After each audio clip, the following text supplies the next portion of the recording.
সাবধান করে দিচ্ছি, কেউ মোবাইল বের করবেন না, কেউ ছবি তুলবেন না, ফটো তোলার দুঃসাহস করবেন না। যদি এমন কোন ঘটনা ঘটে তাহলে কিন্তু আমরা এখান থেকে ব্যবস্থা গ্রহণ করব। দেখো ভাই, কেউ ছবি না তোলা, কেউ ছবি তুলবেন না, ভিডিও করবেন না। ছবি তোলা, ভিডিও করা, যে কোনো প্রাণীর, কোনো মানুষের ছবি তোলা, ভিডিও করা হারাম, লানতের কাজ। এখন দিনদার লোকেরা এগুলো করতেছে, মৌলবী সাহেবরাও করতেছে, কারণে মানুষ মনে করে ১,৫০০ বছর পর এটা জায়েজ হয়ে গেছে। এরকম কেউ করবেন না। এখানে আমরা ব্যবসা করতে আসি না, পয়সা কামাই করার জন্য আসি না, আল্লাহর দিনের জন্য আসি। যারা আল্লাহর জন্য আসছেন বসেন, দিনই কথা শুনেন। আল্লাহ আমাদের তৌফিক দেন, আমাকেও তৌফিক দেন, আপনাদের তৌফিক দেন। কিন্তু খবরদারি দিনই মজলিসের মধ্যে বিশৃঙ্খলা কেউ করবেন না। ছবি তুলে মোবাইল উঁচু করবেন না। যারা অডিও রেকর্ড করতে চান মোবাইল নিচে রাখবেন, কোনোভাবে মোবাইল উঁচুতে তুলবেন না। আল্লাহকে নারাজ করবেন না, আল্লাহর আযাবকে ডাকবেন না। যত বড় হুজুরি ছবি তুলুক, ভিডিও করুক, অন্যায় কাজ করতেছে, সেটা কোনোভাবে এটা সঠিক করতেছেন না। যে হুজুর এরকম করেন, আর আমি যে বললাম ঠিক না, এটা হারাম, তো আমার সামনাসামনি কথা বলতে বলেন। কোন হুজুর এটাকে জায়েজ বলেন, তার দলিলগুলো আমি শুনবো। কোন দলিলের কারণে সে ভিডিওকে এবং ছবিকে জায়েজ বলেন, তার দলিল প্রমাণগুলো আমি শুনতে চাই। যে কোনো হুজুর হোক, তার সঙ্গে বসতে চাই, কথা বলতে চাই। আফসোসের কথা, নফসের গোলামীকে আমরা এখন দিন বানায় নিছি। নিজের মনের শখ জজবা পুরা, এটা হলো এখন দিন। অথচ আল্লাহ রসুলের মর্জির উপরে চলা, আল্লাহ রসুলের পছন্দকে পুরা করা, মর্জিকে পুরা করা, সেটা হলো দিন। সব উল্টা করে ফেলতেছি আমরা। মরতে তো হবে, আল্লাহর কাছে হিসাব দিতে হবে না? আল্লাহ তাআলা আমাদেরকে হেফাজত করেন। আলহামদুলিল্লাহ নাহমাদুহু ওয়া নাস্তাঈনুহু ওয়া নাস্তাগফিরুহু ওয়া নু'মিনু বিহি ওয়া নাতাওয়াক্কালু আলাইহি ওয়া নাউযু বিল্লাহি মিন শুরুরি আনফুসিনা ওয়া মিন সাইয়্যাতি আ'মালিনা। من يهده الله فلا مضل له ومن يضلل فلا هادي له ونشهد أن لا إله إلا الله وحده لا شريك له ونشهد أن سيدنا نبينا ومولانا محمدا عبده ورسوله صلى الله تعالى عليه وعلى آله وأصحابه وبارك وسلم تسليما كثيرا.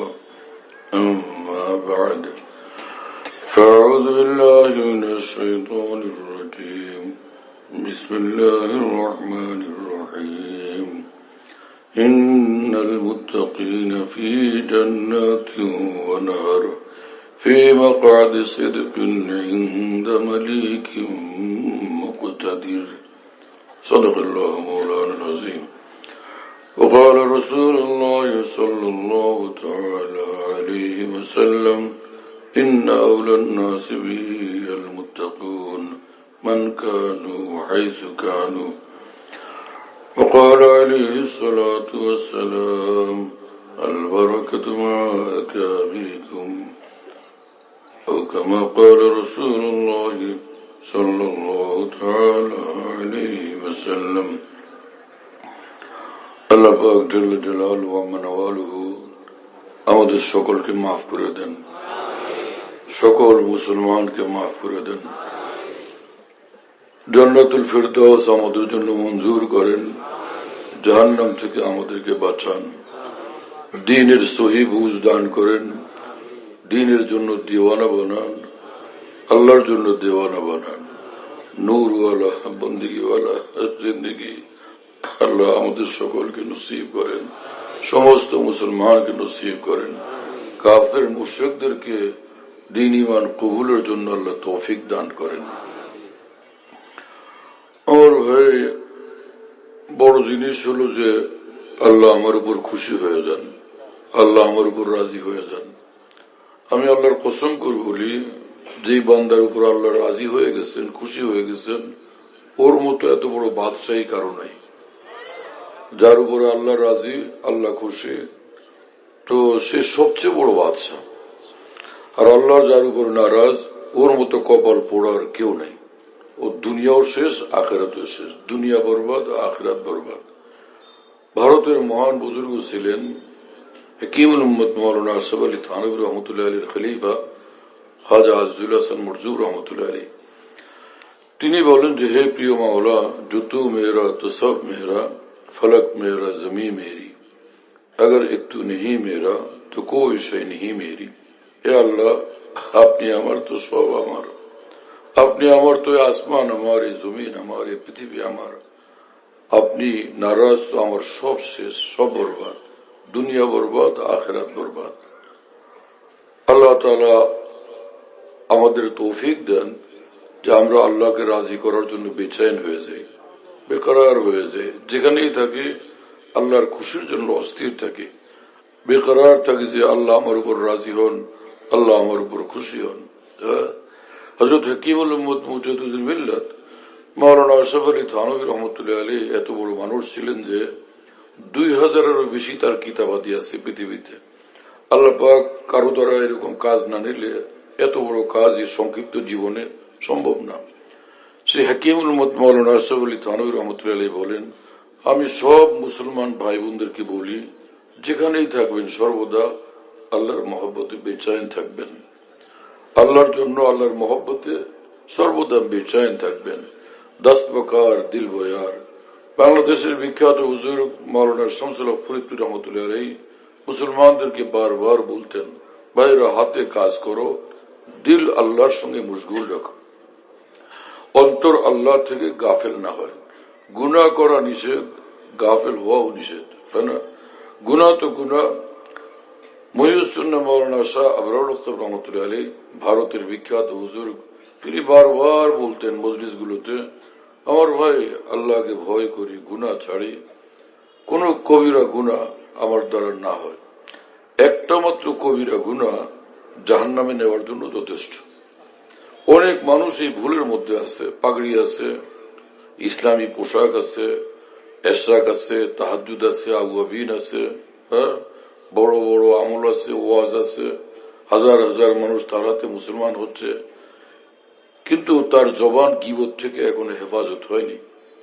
এখনো তার চোখ, দুই চোখ, সে গুনাহ থেকে হেফাজত হয়নি, নজর হেফাজত করে না সে, হ্যাঁ। অথবা অন্তরে কারো প্রতি কুধারণা আছে, হিংসা আছে, অথবা একটা মানুষের উপর সে জুলুম করে। একটা মাত্র গুনাহে কবিরা যার মধ্যে আছে, একটা গুনাহে কবিরা জাহান্নামে নেওয়ার জন্য যথেষ্ট। আল্লাহ আমাদেরকে গুনাহ থেকে বাঁচার জন্য হিম্মত দেন, তৌফিক দেন। এতটা আল্লাহর ভয় দান করেন যে যাতে করে গুনাহ থেকে বাঁচা আমাদের জন্য সহজ হয়। এতটা আল্লাহর মহব্বত দান করেন, আল্লাহ পাকের সব বন্দেগী করা আমাদের জন্য মজাদার হয়ে যায়। আল্লাহ তৌফিক দান করেন। হ্যাঁ ভাই, তো গুনাহ থেকে বাঁচা এটা জরুরি বেশি। আফসোস তাই যে মানুষ গুনাহ থেকে বাঁচে না। অনেক লোকেরা, দিনদার কিসমের লোকেরা, তারা আমল করা বোঝে, এই তেলাওয়াতে মশগুল, এই জিকিরে মশগুল। নিঃসন্দেহে এটা সুন্দর আমল, ভালো আমল, জান্নাতের আমল। কিন্তু সকাল থেকে সন্ধ্যা পর্যন্ত তেলাওয়াত করে, আবার সন্ধ্যা থেকে সকাল পর্যন্ত তেলাওয়াত করে, দিন রাত তেলাওয়াত করে, এক এক দিনে 10 পারা, 15 পারা, 20 পারা পড়ে, এত তেলাওয়াত করে, পুরা মাস তেলাওয়াত, এইভাবে পুরা বৎসর যায়। কিন্তু তেলাওয়াত থেকে উঠে গিয়ে ভাবির সঙ্গে কথা বলে এবং ভাবির সঙ্গে সাক্ষাৎ করে, চাচাতো বোন, খালাতো বোন, মামাতো বোন, ফুফাতো বোনের সঙ্গে সাক্ষাৎ করে, রাস্তার ভিন নারীদেরকে দেখে। এইরকম 1 কোটি বৎসর যদি সে হায়াত পার এই তেলাওয়াত আর জিকিরে মশগুল থাকে, তাহাজ্জুদে মশগুল থাকে, কিন্তু জাহান্নাম থেকে কেউ রক্ষা করতে পারবে না যদি আল্লাহ তাকে মাফ না করেন। কথা বুঝতেছেন প্রিয় বন্ধুরা? আর একটা মানুষ এত তেলাওয়াত করে না, এত জিকির করে না, এত নফল পড়ে না, এশা কওয়াবিন তাহাজ্জুদ বলতে কিছুই তার নাই, কিন্তু ফরজ সে ছাড়ে না, ওয়াজিব ছাড়ে না, সুন্নতে মুআক্কাদার আমল আছে, আর সে গুনাহ একটাও করে না, আর কারো প্রতি জুলুম করে না, কারো হক নষ্ট করে না, কাউকে কষ্ট দেয় না, কাউকে অপমান করে না। আমি আল্লাহর কসম করে বলি, কোরআন সুন্নাহর আলোকে সেই মানুষ বলি, আল্লাহ নিঃসন্দেহে সে আল্লাহ পাকের ওয়াদা অনুযায়ী জান্নাতুল ফিরদাউসে প্রবেশ করবে। আমার কথাগুলো আপনারা বুঝবার চেষ্টা করবেন। আমি অসুস্থ মানুষ, আজকে এমনি অসুস্থ মানুষ, আরো 10-12 দিন যাবৎ অনেক বেশি অসুস্থ হয়ে গেছে।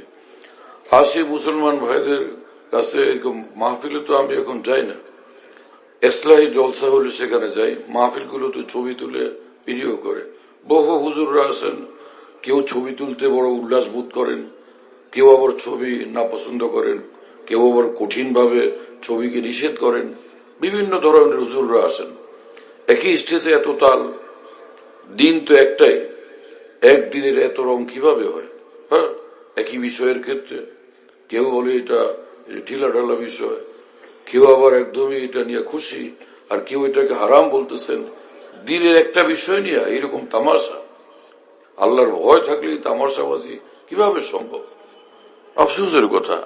হ্যাঁ, কিন্তু মুসলমান ভাইরা, আমি এটা ইকিন করি, বিশ্বাস করি, সব মুসলমান আল্লাহকে ভালোবাসে, সব মুসলমান জান্নাতুল ফিরদাউসের আশা করে, সব মুসলমান আল্লাহ রসুল সাল্লাল্লাহু আলাইহি ওয়াসাল্লামকে ভালোবাসে। কিন্তু এই ঝামেলা বাঁধাইছে মৌলভী সাহেবের দল। কোন মুসলমান মনে করে না সিনেমা হলে যাওয়া নেকের কাজ, কোন মুসলমান মনে করে না মদ খাওয়া নেকের কাজ। কেন কোন মুসলমান মনে করতে পারে না গরুর গোশত আর শুয়ারের গোশত বরাবর? কোন মুসলমান, পাগল মুসলমানও এটা মনে করে না। জীবনে যে একক তো নামাজ পড়ে নেই, সে মুসলমানই কথা মনে করে না। কারণ ওলামায়ে দ্বীন থেকে শুনতে শুনতে এ অন্তরে বিশ্বাস হয়ে গেছে সাধারণ মুসলমানেরও বিশ্বাস হয়ে গেছে যেগুলো কঠিন হারাম কাজ। তো মুসলমানরা 1000 বছর পর্যন্ত শুনছে যে ভাই এই ছবি তোলা হারাম কাজ। এজন্য মুসলমান যারা হিম্মত হয়েছে তো এই কাজ করেনি। আর যারা এই কাজ যাদের দ্বারা ঘটছে, মদ খাওয়া যেরকম হারাম কিন্তু খাইছিল, কিন্তু এই খেয়ালে যেটা আমি অন্যায় করতেছি, পরে একদিন তওবা করব, মাপ চাইব, আল্লাহর ভয়ও ভিতরে কাজ করে এক মুসলমানের, যখন সে পাপ করে তখনও। এজন্য কাফের মুশরিক নমরুদদের মতো এই কোন পাপের দ্বারা মুসলমান পুরাপুরি মজা পায় না। আল্লাহর ভয়টা ভিতরে সক্রিয় থাকার কারণে 1000 বছর পর্যন্ত ছবি একদম পুরাপুরি ভাবে হারাম ছিল। আর 1000 বছর পরে এসে মৌলভী সাহেবের দল এখন একদল বলতেছেন যে ছবি তোলা, ভিডিও করা সব জায়েজ। সে দিনই মাহফিলের মধ্যে ছবি তুলতেছে, জুমার নামাজ পড়াইতেছে, খতিব সাহেব নিজের ছবি তোলার জন্য ক্যামেরা 8-10টা লাগায় বসে আছে। জুমার মসজিদের ভিতরে ক্যামেরা স্থাপিত আছে ছবি তোলার জন্য। কাল কিয়ামতে জালেমদেরকে আল্লাহর সামনে জবাব কি দিতে হবে না? আলেম দ্বীন একে বলে, নায়েব রাসূল একে বলে, আল্লাহর কসম আলেম তাকে বলে যে আল্লাহর ভয় থরথর কাঁপতে থাকে। কি হলো আজকে আলেমদের? হাদিস শরীফে আছে রাসূলুল্লাহ সাল্লাল্লাহু আলাইহি ওয়াসাল্লাম বলছেন, কিয়ামতের পূর্বে একটা জমানা আসবে যখন ওই জমানার আলেমদের দশা হবে ও যে উলামাউ শাররু মান তাহতা আদিমিস সামা, আলেমরা হবে আসমানের নিচে সবচেয়ে নিকৃষ্ট মানুষ। এরা স্বার্থের উপর নজর থাকবে, নিজের নফসের উপর নজর থাকবে। আমার যশ, আমার খ্যাতি, আমার সম্মান, আমার মর্যাদা, আমার প্রসিদ্ধি এবং আমার 2 পয়সা, হ্যাঁ, এগুলোর প্রতি আলেম মানুষের নজর কিভাবে হইতে পারে? আলেম তো নবীর নায়েব, রাসূলুল্লাহ সাল্লাল্লাহু আলাইহি ওয়াসাল্লামের নায়েব, কোন বাদশার নায়েব না। বাদশার নায়েব কি জিনিস? একজন আলেম সারা পৃথিবীর বাদশার চেয়ে উচ্চ মর্যাদাওয়ালা। আল্লাহর কসম করে বলি আমি, একজন আলেমের মর্যাদা সারা দুনিয়ার রাজা বাদশার চেয়ে ঊর্ধ্বে। কারণ আলেম নবীর নায়েব। আল্লাহর নবী পৃথিবীতে সবচেয়ে বড়, সেই নবীর নায়েব একজন আলেমে দ্বীন। সে আলেমের নজর এত নিচু কিভাবে হইতে পারে? দুনিয়ার উপরে তার নজর যাবে, স্বার্থের উপরে তার নজর যাবে। ভারতে মস্ত বড় আলেমে দ্বীন ছিলেন, সমগ্র ভারত উপমহাদেশের শ্রেষ্ঠ আলেমে দ্বীন ইমাম শাহ ওলিউল্লাহ মুহাদ্দিস দেহলভী রহমতুল্লাহ আলাইহি। তিনি দিল্লির জামে মসজিদে মোগল বাদশাহদের সামনে জুমার নামাজের পূর্বে যখন বয়ান করতেন, তখন তিনি সেখানে বলতেন যে দিলে দারম জওয়াহির পারা ইশকাস্তে তাবিলাস কেদারত যে গর্দু মিরে সামানে কে মন্দারম। এই বাবা বসো।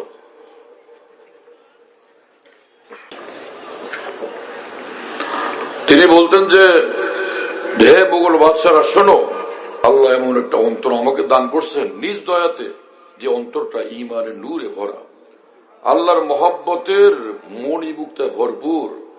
বড় ওই আসমানের নিচে জমিনের উপরে আমার মতো এত বড় ধনী তোমাদের মধ্যে কে আছে? মোগল বাদশারা মাথা নিচু করে বসে থাকতেন। আল্লাহ একবার এই আলেমে থিন আল্লাহর বলি ইমাম শাহরুল্লাহ দেহলভী, তিনি যে কথা বলতেছেন, চ্যালেঞ্জ পেশ করতেছেন, এটার মোকাবেলা করা আমাদের জন্য সম্ভব না। কাঠখড়ের সিংহাসনে আমরা বসি, এটা আজকে আছে কালকে নেই। আজকে সম্মান এবং স্যালুট, আবার আগামীকাল সে ওই লোকেরাই সে অপমান করে, অপদস্থ করে। এই সিংহাসনের কি মর্যাদা, যে সিংহাসনে নমরুদও বসে, ফেরাউনও বসে। হ্যাঁ, এই সিংহাসনের কিসের মর্যাদা? মর্যাদা এবং দাম এবং মূল্য যে ঈমানের, নামাজের, রোজার, আল্লাহর জিকিরের, আল্লাহর সঙ্গে মহব্বতের, আল্লাহর সঙ্গে গভীর ভালোবাসার। এই জিনিস হলো দামি। এক ঈমানওয়ালা যে জমিনের উপর সিজদা করে, আল্লাহর কসম সেই সিজদার জমিন আসমান থেকে দামি হয়ে যায়। হাকিমুল উম্মত মাওলানা আশরাফ আলী থানভী রহমাতুল্লাহ খলিফা খাজা আজুল হাসান মুরজুব রহমতুল্লাহ আলাইহি বলেন যে সজদে মে সর রখ दूं तो जमीन को आसमान कर दूं। আমি যে জমিনের উপর সিজদা করি সেই জমিনকে আসমান বানায় দিই। ওই জমিনের উপরে আসমানও ঈর্ষা করে যে জমিনের উপর বান্দা সিজদা করে, আল্লাহকে ডাকে। আরে দিনের বুঝ কজনের মধ্যে আছে? কথা বলার লোক ইসলামের বহুত আছে, ইসলামের পণ্ডিত এবং ওয়াইজ এবং বক্তা বেশুমার আছে, কিন্তু দিনের বুঝওয়ালা মানুষের সংখ্যা আল্লাহর কসম বহুত কম। সহি বুঝওয়ালা মানুষ যদি পাওয়া যায়, এমন ইমাম শাহরুল্লাহ দেহলভী থেকে, এমন মুজাদ্দিদ আল-ফিসানি থেকে, এমন ইমাম গাজ্জালি থেকে, এমন হাকিমুল উম্মত মাওলানা থানভী থেকে, এমন মাওলানা কাসিম নানতুই, মাওলানা রশিদ আহমদ গঙ্গুহি থেকে, যারা দিন শিখবে খালেস দিন পাবে, 100% সহি দিন পাবে। কিন্তু এখন তো মুশকিল হলো এই সহি দিন প্রচার করবেন উলামায়ে দিন। সে উলামায়ে দিন হওয়ার জন্য শর্ত হলো কোরআন সুন্নাহর ইলম শিখার পাশাপাশি আপাতমস্তক 24 ঘন্টার প্রতিটি মুহূর্তে সমস্ত গুনাহ থেকে বিরত থাকতেই হবে। সমস্ত গুনাহ থেকে বিরত থাকতে হবে। 1 নম্বর 2, যে তার চেয়ে বড় যারা বড় ঈমানের ক্ষেত্রে, আমলের ক্ষেত্রে, তাকওয়ার ক্ষেত্রে, আল্লাহর মহব্বতের ক্ষেত্রে, সুন্নতের অনুসরণের ক্ষেত্রে এরকম বড়দের সোহবতে উঠা বসা করতে হবে। এটা ইসলামের জন্য বাধ্যতামূলক। ইত্তাকুল্লাহ ওয়া কুনু মা'আস সাদিকিন ওয়াত্তাবি'স সাবিলা মান আনাবা ইলাইয়া। আল্লাহ পাক পবিত্র কোরআনে বলেন, তুমি আল্লাহকে ভয় করবে। এর অর্থ যে তুমি আল্লাহর বাধ্যতামূলক নির্দেশগুলো অবশ্যই মানবে এবং সমস্ত নিষিদ্ধ কাজ থেকে বিরত থাকবে, সব গুনাহ থেকে বিরত থাকবে। এটা তো তোমার ফরজ আদায় হয়ে গেল জান্নাতে আসার জন্য, কিন্তু এতটুকু যথেষ্ট নয়। ওয়া কুনু মা'আস সাদিকিন, যারা আমার একদম সচ্চা বান্দা, ঈমানে, ইলমে, আমলে, তাকওয়ায়, পরহেজগারিতে কামেল বান্দা, সচ্চা বান্দা, যারা দ্বীনের ক্ষেত্রে, ঈমানের ক্ষেত্রে বড়, তো তাদের রাস্তায় তোমাকে থাকতে হবে। তাদের তালিম, তাদের তরবিয়ত, তাদের শিক্ষা দীক্ষা, তাদের সমঝ, তাদের দ্বীনি জ্ঞান, দ্বীনি সিদ্ধান্ত এর অধীন তোমাকে হইতে হবে। এছাড়া তুমি কামিয়াব হইতে পারবে না। আমি যে ব্যাখ্যা করলাম, এত বড় সাহস কেন?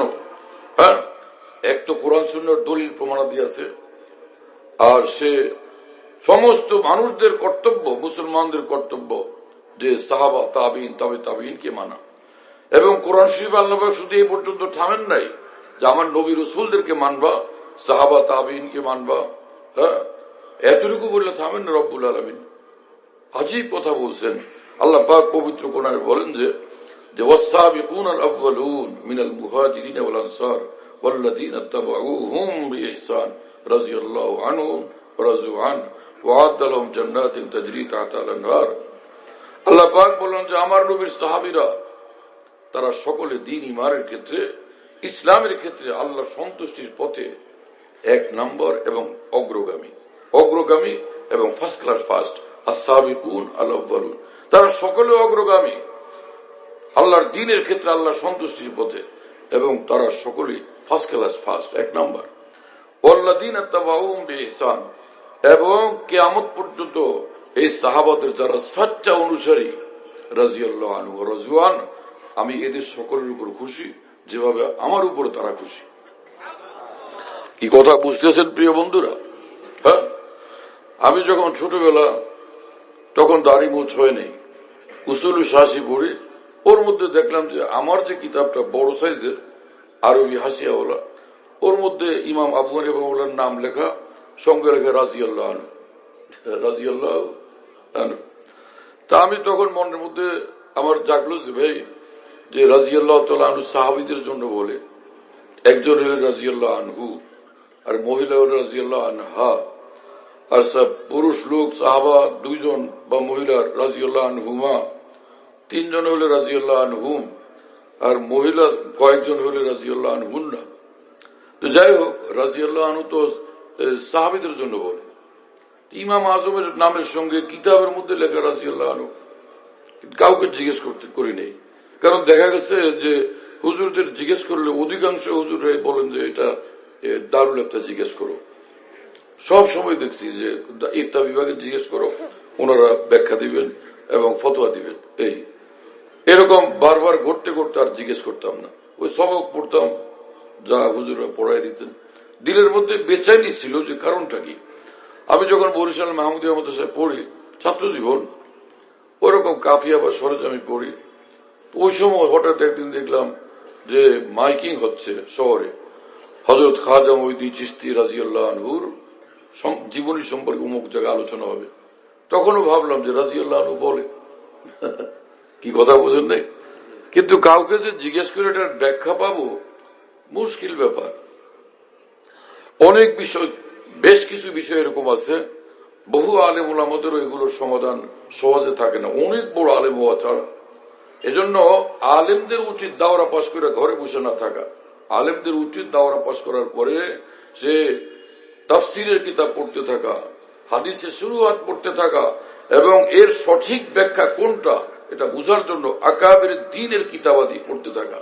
আফসোস, এরকম আলেমের সংখ্যা কম, বহুত কম, যারা আকাবের দ্বীনের কিতাবাদি পড়ে। দাওরা পর্যন্ত পড়ার পরে শাইখুল হাদিস হয়ে যায়, মুসলিম শরীফের উস্তাদ, আবু দাউদ শরীফের উস্তাদ, বাইজাবি শরীফের উস্তাদ, তাওয়াবি শরীফের উস্তাদ, বুখারী 70 বছর পড়াইতেছি, কিন্তু আকাবের দ্বীনের কিতাব পড়ার কোন তৌফিক হয়নি। কি হলো আজকে মুসলমানদের? মুসলমান তো সাধারণ মুসলমান, সে তো আলেমী দ্বীনের কথার উপরে চলে, আলেমী দ্বীনের দ্বীনি ব্যাখ্যার উপর চলে। আলেমের কাছে থাকতে হবে কোরআন সুন্নাহর অনেক বড় ইলমের ভান্ডার, যাতে সে মুসলমানদের, সর্বস্তরের মুসলমানদের জরুরত গুলোকে পুরা করতে পারে। কিন্তু আফসোসের কথা, সে আলেমে দ্বীন, এই আকাবের দ্বীনের কিতাবাদির কোনো খবর রাখেন না। এই হলো অবস্থা। হ্যাঁ, যার কারণে বহু আলেমদের কাছে, অধিকাংশ আলেমদের কাছে ইসলামের বিষয়গুলো, অধিকাংশ বিষয়গুলো অস্পষ্ট থাকে। ঈমান আকীদার বিষয়গুলো স্পষ্ট থাকে, এবং জরুরি ফরজ ওয়াজিব কিছু মসলা মাসায়েল জানা থাকে, আর জরুরি বহু বিষয়গুলো পর্যন্ত অস্পষ্ট থাকে। শুধু এই কারণে যে নিজের চেয়ে হাজারো লাখ কোটি গুণ বড় আকাবের দ্বীনের কিতাবাদি পড়ার কোন অভ্যাস নাই, কোন ফিকির নাই। এটা বড় অন্যায় কথা, বড় ভুল বিষয়টা, বড় ভুল পদক্ষেপ। আলেমের জন্য বড় ভুল জিন্দেগি। আপনি কার থেকে বড় হয়েছেন, কোন আলেম থেকে? শাইখুল ইসলাম মাওলানা হোসেন আহমদ মাদানীর মতো মানুষ এত বড় যে দারুল দেওবন্দে যিনি বুখারী শরীফ পুরা পড়াইতেন, তিরমিজি শরীফ পুরা পড়াইতেন, এত বড় মানুষ, তিনি একবার দুইজনের মধ্যে বিতর্ক মিটানোর জন্য বলছিলেন যে হ্যাঁ মিয়া, তোমরা কিসের মতানৈক্য করো? নিঃসন্দেহে হাকিমুল উম্মত মাওলানা আশরাফ আলী থানভী নিজের জমানার এই শতাব্দীর মুজাদ্দিদ ছিলেন। হাকিমুল উম্মত মাওলানা থানভী সম্পর্কে তিনি কথা বলছেন। এই সকল মানুষরা এরকম যে সাহাবী কো নেহি লেকিন নমুনাতে সাহাবিকা, আমাদের আকাবের দ্বীন, তারা সাহাবী যদিও ছিলেন না, কিন্তু তারা এক একজন সাহাবীদের নমুনা। কি ইখলাস, কি মহব্বত, কি তাকওয়া। শাইখুল হাদিস মাওলানা জাকির রহমাতুল্লাহ লিখছেন যে আমার আকাবের দ্বীনের মধ্যে আমি যাদেরকে দেখছি, তো তাদের মধ্যে হযরত শাইখুল ইসলাম মাওলানা হোসেন আহমদ মাদানী রহমাতুল্লাহ আলাইহি ভোর রাত্রে তাহাজ্জুদের সময় আল্লাহ আল্লাহ এমন কাঁদতেন, আল্লাহর জন্য এরকম কাঁদতে আমি কাউকে দেখি নাই।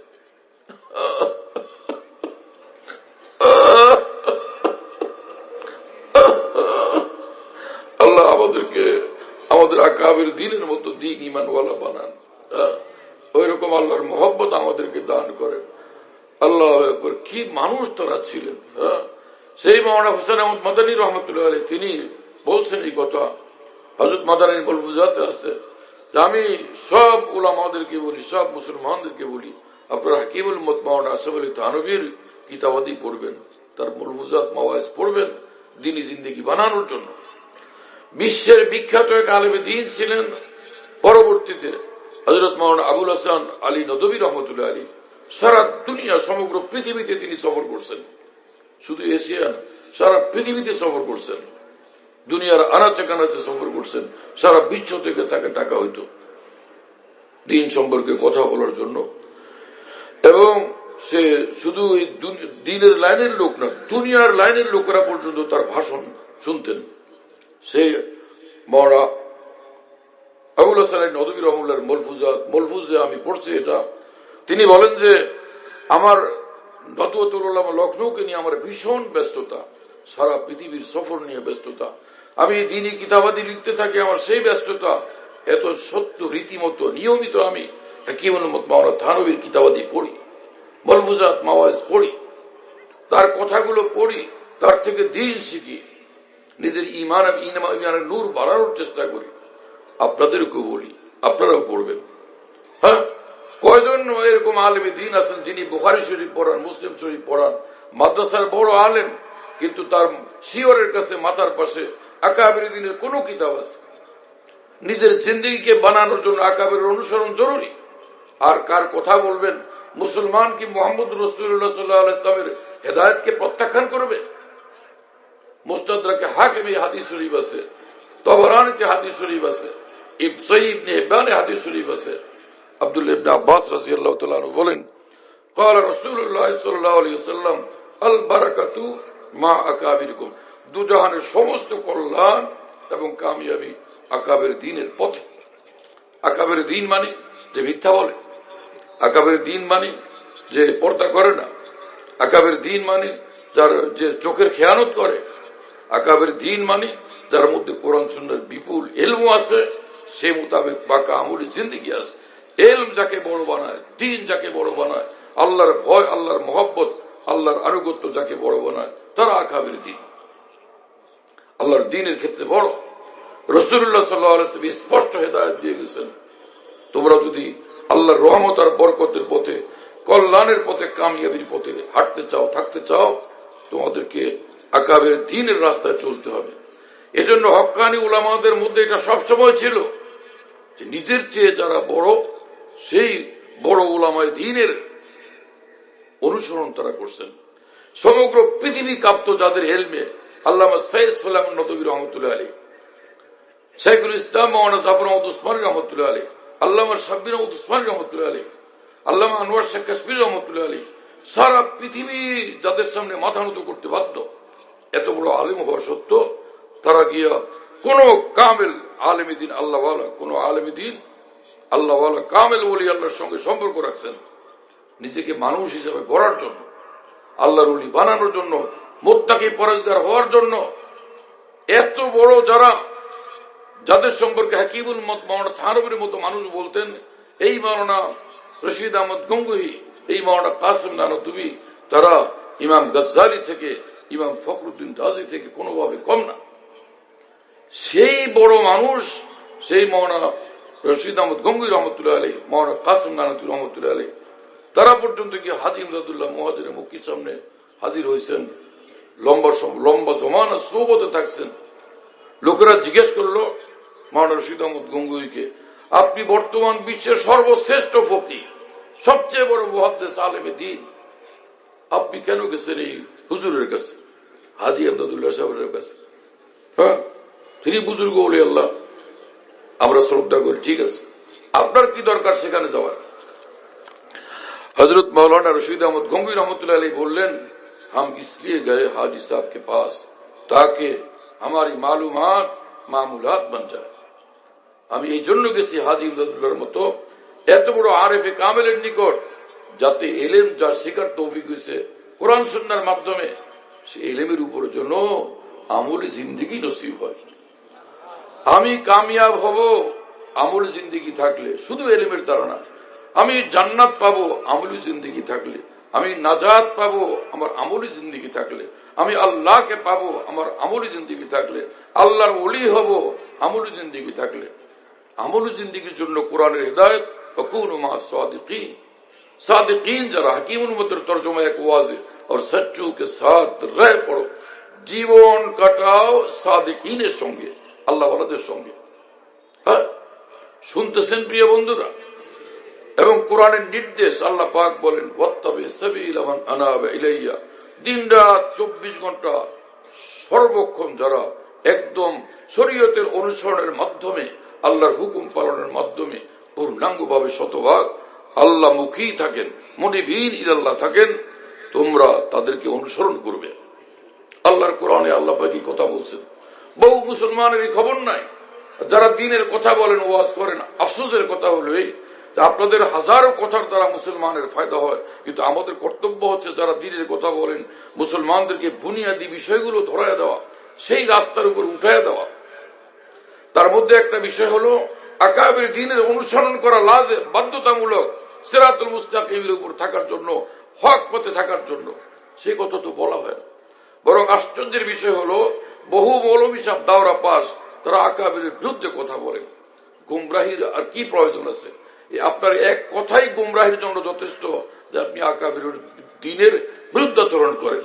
মুহাম্মদুর রাসূলুল্লাহ সাল্লাল্লাহু আলাইহি ওয়াসাল্লাম, যার কথা, যার হেদায়েত, দ্বীন, শরীয়ত, ইসলাম, নাজাতের রাস্তা, তার কথার বিরুদ্ধে আপনি কথা বলেন। রাসূলুল্লাহ সাল্লাল্লাহু আলাইহি ওয়াসাল্লাম বলতেছেন আকাবের দ্বীনকে অনুসরণ করার জন্য, আর আপনি আকাবের দ্বীনকে বর্জন করে বসে আছেন। আকাবের দ্বীনকে বর্জন করার জন্য মুসলমানদেরকে উৎসাহ দিতেছেন, বিভ্রান্ত করতেছেন। এটা কি নবীর নায়েবের কাজ করতেছেন না শয়তানের নায়েবের কাজ করতেছেন? একটুও কি চিন্তা করার ফিকির দরকার নাই আপনাদের? আল্লাহ আমাদেরকে বুঝ দান করেন। আমি আপনাদেরকে বলি যে আমি আল্লাহর কসম করে বলতেছি যে লাখ দিনের কাজ হোক, এক মুসলমান এরকম তার হাতে 10 কোটি মুসলমান কাফের মুসলমান হয়ে গেছে, 10 কোটি সে মুশরিক মুসলমান হয়ে গেছে, 10 কোটি নমরুদ মুসলমান হয়ে গেছে, কিন্তু সেই মুসলমান যদি আকাবের দ্বীনের সাচ্চা এবং পাকা অনুসারী না হয়, সে গুমরাহির হাত থেকে কোনোভাবে রক্ষা পাবে না। আমি যে কথাই যেখানে বলি, সারা পৃথিবীকে আমি চ্যালেঞ্জ করে বলি যে আমি কথা বলছি কোরআন সুন্নাহর আলোকে। আলহামদুলিল্লাহ, আমার যে কথাগুলো আমি দিনের কথা, যে কথাগুলো পেশ করি, প্রত্যেকটার জন্য আমার কাছে আলহামদুলিল্লাহ কোরআন সুন্নাহর দলিল প্রমাণাদি মজুদ থাকে। এজন্য সারা পৃথিবীর চ্যালেঞ্জ গ্রহণ করে আমি দিনের কথা বলি। কথা বুঝতেছেন প্রিয় বন্ধুরা? কোন মুসলমানের হিম্মত থাকলে তিনি আমার সঙ্গে কথা বলবেন। আপনি কথা বলছেন, দলিল প্রমাণ কোথায়? নিশ্চয়ই আমি দলিল দিব। আমি কি কারো চাকরি করি না কোন দল করি যে আমার দল প্রতিষ্ঠার জন্য, দলকে জোরদার করার জন্য আমাকে কিছু বলতে হবে, করতে হবে না। শুধু আমি আপনাদের মতো আপনাদের মুসলমান ভাই, ইসলামের কথা বলবো, বস খালাস। ইসলাম ছাড়া আর কিছু জানি না। কিসের দল টল? আমি আল্লাহর কসম করে বলি, এই যে হাজারো লাখো কোটি দল পয়দা হইতেছে, দল কাউকে জান্নাত দিবে না। ইসলাম মানুষকে জান্নাত পর্যন্ত পৌঁছে দিবে। আর ইসলাম সেটা যে ইসলাম কোরআন সুন্নাতে আছে, আর কোরআন সুন্নার ইসলামের ব্যাখ্যা নবী দিবেন অথবা আলেমে দ্বীন দিবেন ইসলামের ব্যাখ্যা। কারণ রাসূলুল্লাহ সাল্লাল্লাহু আলাইহি ওয়াসাল্লাম বলছেন, আমি তো চলছি, তোমাদের নিকট রেখে গেলাম কোরআন এবং হাদিস, এবং এই উলামায়ে দ্বীন যারা আমার নায়েব, আমার প্রতিনিধি, তাদের নিকট থেকে তোমরা দ্বীন দিবে। কোথায় আছে হাদিস এই কথা যে আল উলামা ওয়ারাসাতুল আম্বিয়া? আমরা এটা আল উলামা ওয়ারাসাতুল আম্বিয়া সবাই মিলে বলি, বুঝে বলি না, না বুঝে বলি, পুরোটা বুঝতে হবে। আল উলামা ওয়ারাসাতুল আম্বিয়া, রাসূলুল্লাহ সাল্লাল্লাহু আলাইহি ওয়াসাল্লাম বলেন আলেমগণ তারা হচ্ছে নবীদের নায়েব। সর্বশেষ নবী মুহাম্মদুর রাসূলুল্লাহ সাল্লাল্লাহু আলাইহি ওয়াসাল্লাম, তার অর্থ দ্বারা আমি সর্বশেষ নবী, আমার নায়েব কিয়ামত পর্যন্তের উলামায়ে কেরাম। কথা বুঝতেছেন প্রিয় বন্ধুরা? আর তারা আমার ওয়ারিস। আমার কিসের ওয়ারিস? আমার জায়গা জমি ভাগ করে নিবে। ওয়াইনাল আম্বিয়া লাম ইউরিসু দিনারান ওয়ালা দিরহামান। কোন নবী রাসূল কাউকে নিজের ধন সম্পদ, সম্পত্তি এবং নিজের টাকা পয়সার ওয়ারিস বানান না।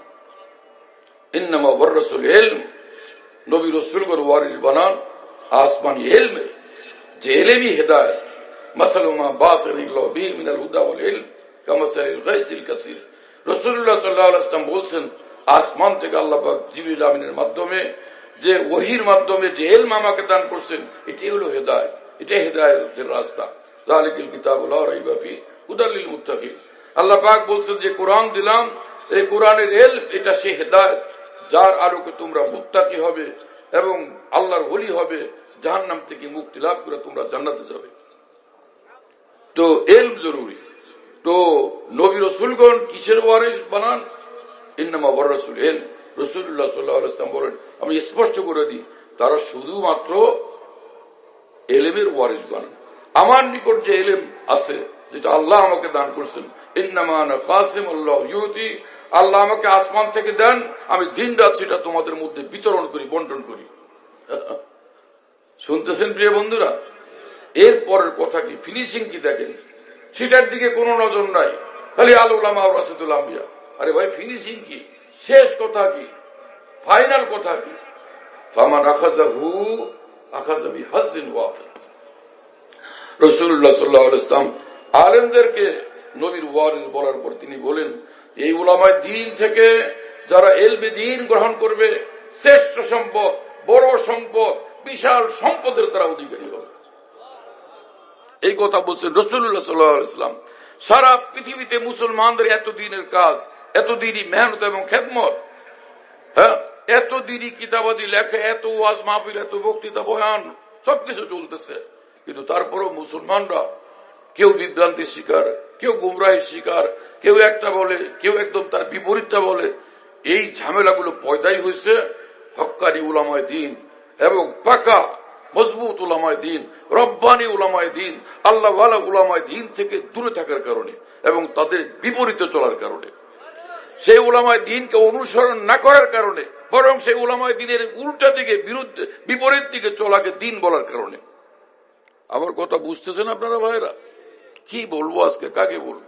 আমি আল্লাহর কসম করে বলি, সকল মুসলমানের কর্তব্য সহি ইসলাম তালাশ করা, নবীর ইসলামকে তালাশ করা এবং হক্কানি উলামায়ে দ্বীন থেকে তালাশ করা। শুধু ওই আলেম যে একদিকে দ্বীনের কথাও বলে, আবার মুসলমানরা নিজেরাই দেখে এই লোক উল্টা কাজও করে। আলেম মানুষ, হ্যাঁ, আলেম মানুষ, কিন্তু সে ব্যাংকের থেকে সুদ নিল, এ আলেম না জাহেল? কি আমার কথা বুঝতেছেন না? সারা পৃথিবীর যতগুলো সাগর আছে, এই মহাসাগর পরিমাণ যদি, সবগুলো মহাসাগর পরিমাণ যদি এলেম কারোর মধ্যে থাকে, কোরআন সুন্নাহর এলেম, কিন্তু সে দাড়ি কাটে, এক মুঠের থেকে দাড়ি কেটে ছোট করে, সে আলেম। কথা বুঝতেছেন আপনারা? অথবা সে টাকটুন নিচে পায়জামা ফেলে, টাকটুন নিচে পায়জামা, হাঁটার অবস্থায়, দাঁড়ানো অবস্থায় পায়জামা কুর্তা ফেলা, চাইরো মজাবে হারাম। কারণ রাসূলুল্লাহ সাল্লাল্লাহু আলাইহি ওয়াসাল্লাম বলছেন যে 4 কিসমের মানুষ আছে, যে কয়েক কিসমের মানুষ আছে আল্লাহ পাক গুসায়, তাদের কালকে আমাদের তাদের দিকে তাকায়ও দেখবেন না, লা ইয়ানজুরু ইলাইহিম, আল্লাহ পাক তাদের দিকে এত ক্রুদ্ধ হবেন যে এক নজর দেখবেন না, এবং আল্লাহ পাক তাদেরকে তাদের যে গান্দা, নোংরা, পাপিষ্ঠ জিন্দেগি থেকে পবিত্র করবেন না, কারণ এখন তো পবিত্র হলেই জান্নাতে যাবে সে, এবং ওয়ালাহুম আযাবুন আলীম, কঠিন যন্ত্রণাদায়ক শাস্তি আল্লাহ পাক তাদেরকে দিবেন। এরা কারা? আল মুসবিল, ওই পুরুষ লোক যে নিজের দাঁড়ানো অবস্থায় অথবা এই হাঁটা অবস্থায় পায়জামা, কুর্তা, লুঙ্গি টাকনুর নিচে ফেলে হাঁটে, আল মুসবিল, হ্যাঁ, এবং অল মান্নান, কাউকে উপকার করার পরে খোঁটা দেয়, আমি ওরা এমন করছি, তেমন করছি। আর কি? ওয়াল মুনফিকু বা ওয়াল মুনাফিকু, দুটোটা সহি। ওয়াল মুনফিকু সিলাতাহু বিল হালফিল কাযিব, হ্যাঁ, এবং যে নাকি মাল বিক্রি করে মিথ্যা কথা বলে, মিথ্যা কসম করে, আল্লাহর কসম, এরপরে মাল বিক্রি করে, পয়সা ইনকাম করে, তার পয়সাটা হালাল হবে, কিন্তু যে মিথ্যা কথা বলে যে ইনকাম করলো, মালটা হারাম হবে না, কিন্তু তার এই কাজটা, এই যে মিথ্যা কথা বললো, এটা ভয়ঙ্কর হারাম কাজ, কঠিন গুনাহে কবিরা। কথা বুঝতেছেন প্রিয় বন্ধুরা? বহু আলেম কি এরকম নাই? বহু ইমাম খতিব কি এরকম নাই? যার পায়জামা টাকলুন নিচে, তার কোর্তা টাকলুন নিচে। অনেক মুসলমানরা দলিল পেশ করেন যে আমরা এরকম করি, যে আমল নামাজের মধ্যে এরকম করি, বা অমুক ক্ষেত্রে এরকম করি। আরবে দেখে আসছে, আরবে তো ইসলাম নাজিল হয়েছিল, কোরআন নাজিল হয়েছিল। আমি আল্লাহর কসম করে বলি, আসমানের নিচে জমিনের উপরে কোরআন সুন্নাহর কোন দলিল নাই যে আরবদেরকে অনুসরণ করতে হবে, আরবদেরকে মহব্বত করতে হবে, কিন্তু আরবদেরকে অনুসরণ করতে হবে আল্লাহর কসম কোরআন হাদিসে এরকম কোনো কথা নেই। বরং সে যার কাছে ইলমে দ্বীন আছে সহি এবং দ্বীন আছে সহি তাকে অনুসরণ করতে হবে। আরবদেরকে অনুসরণ করার কথা কোরআন হাদিসে কোনো জায়গাতে নেই। কথা বুঝতেছেন প্রিয় বন্ধুরা? আরব দেশে তো আবু লাহাবও ছিল, আরব দেশে তো আবু জাহালও ছিল। হ্যাঁ, এই নবী রাসূল তো আল্লাহ পাঠাইছেন আরব দেশের মধ্যে। কারণ ফেরাউন, নমরুদ এগুলো সব কোথাকার মানুষ? আরব দেশের লোক না? তাহলে আরবদেরকে মানতে হবে। আরবদের মধ্যে ব্যাপক ভাবে যদি আরবদের ভিতর 10,000 লোক এক জায়গায় একত্রিত করা হয়, দিনদার আরব যারা, তাদের মধ্যে এই কথা বলুন কেন, এখানে কিসের কথা বলুন? মোবাইল করে এখানে কেউ মোবাইল ব্যবহার করবেন না। আমি কান ধরে শেষে থাপড়াবো কিন্তু। সেদিন আমি কোথায় গেছিলাম, ওখানে নওগাঁ শহরের উপরে অনেক বড় সভা, এখানে পিছন থেকে ভিডিও করছে, পরে ধরতে বলছি, ওর পালাইছে। যুবক তরুণ ছেলেরা যারা মনে করছে যে ওরে মানা করলে ও করলো কেন, দৌড়ে নিয়ে আসছে। পরে সে এখানে স্টেজের কাছে আইনা ওর কান ধরে 10 বার উঠেছি বসেছি। এইরকম আমি খালি মিঠা কথা বলি না, এরকম এই ব্যাপারে আমি কঠিন একেবারে, কথা বুঝেন নাই? কাজে এরকম এই বিশাল মাজমার ভিতরে এবং শ্বশুর বাড়ির লোকদের সামনে জামাই মিয়া আপনি বেইজ্জত হবেন, এরকম কাজ করেন না। আর এরকম ফিল্ডের মধ্যে যদি অপমান হন, আপনারা মেয়ে দিবে কে যদি বিয়ে না করে থাকেন? দুই দিক থেকে সমস্যা, জামাই হলেও সমস্যা আর বিয়ে না করে থাকলেও সমস্যা। কাজে এরকম ঝামেলায় পড়বেন না, খবরদার।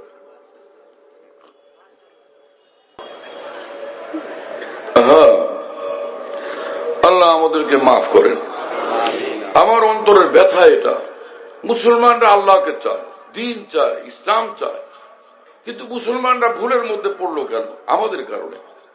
হ্যাঁ, যে মুসলমান ব্যক্তিগতভাবে কমজোর আছে সেটা হলো এই যে তার মধ্যে কোনো গুনাহ আছে, কিন্তু মুসলমান দিনকে ভুলভাবে বুঝে, এটা মৌলবীদের কারণে, অথবা ওই মৌলবীর লেবাসধারী অথবা মৌলবীদের মতো ইসলামের প্রতিনিধিত্বকারী যে সকল মানুষ ইসলামের লিডার, ইসলামী জগতের লিডার, ইসলামী দলের লিডার, এই মানুষগুলোর অন্যায়ের কারণে, অপরাধের কারণে, দিনের ভুল ব্যাখ্যা দেওয়ার কারণে। আমি তো নাম বলি না, কারণ নাম বললে মানুষে কষ্ট পায়, বিরক্ত হয়, বিশৃঙ্খলা তৈরি হয়, পরে কথাগুলো আগের সামনের কথাগুলো বলা যায় না। আর না হলে আমি কাউকে পরোয়া করি না, আমি নাম বলে দিতাম, ব্যক্তির নাম, ওই ইসলামী চিন্তাবিদের নাম, দলের নামও বলে দিতাম, যাতে মুসলমান এই গোমরা লোকদের থেকে হেফাজতে থাকতে পারে। কিন্তু আমি তো কোনো গোসার কারণে, ক্রোধের কারণে, ক্ষোভের কারণে বলি না, তো আল্লাহর দ্বীনকে ভালোবাসি সেজন্য বলি। কি কথা বোঝেন না? তাতে অতটুকু বলা উচিত যতটুকু একজন মুসলমানের গ্রহণ করতে সহজ হয়।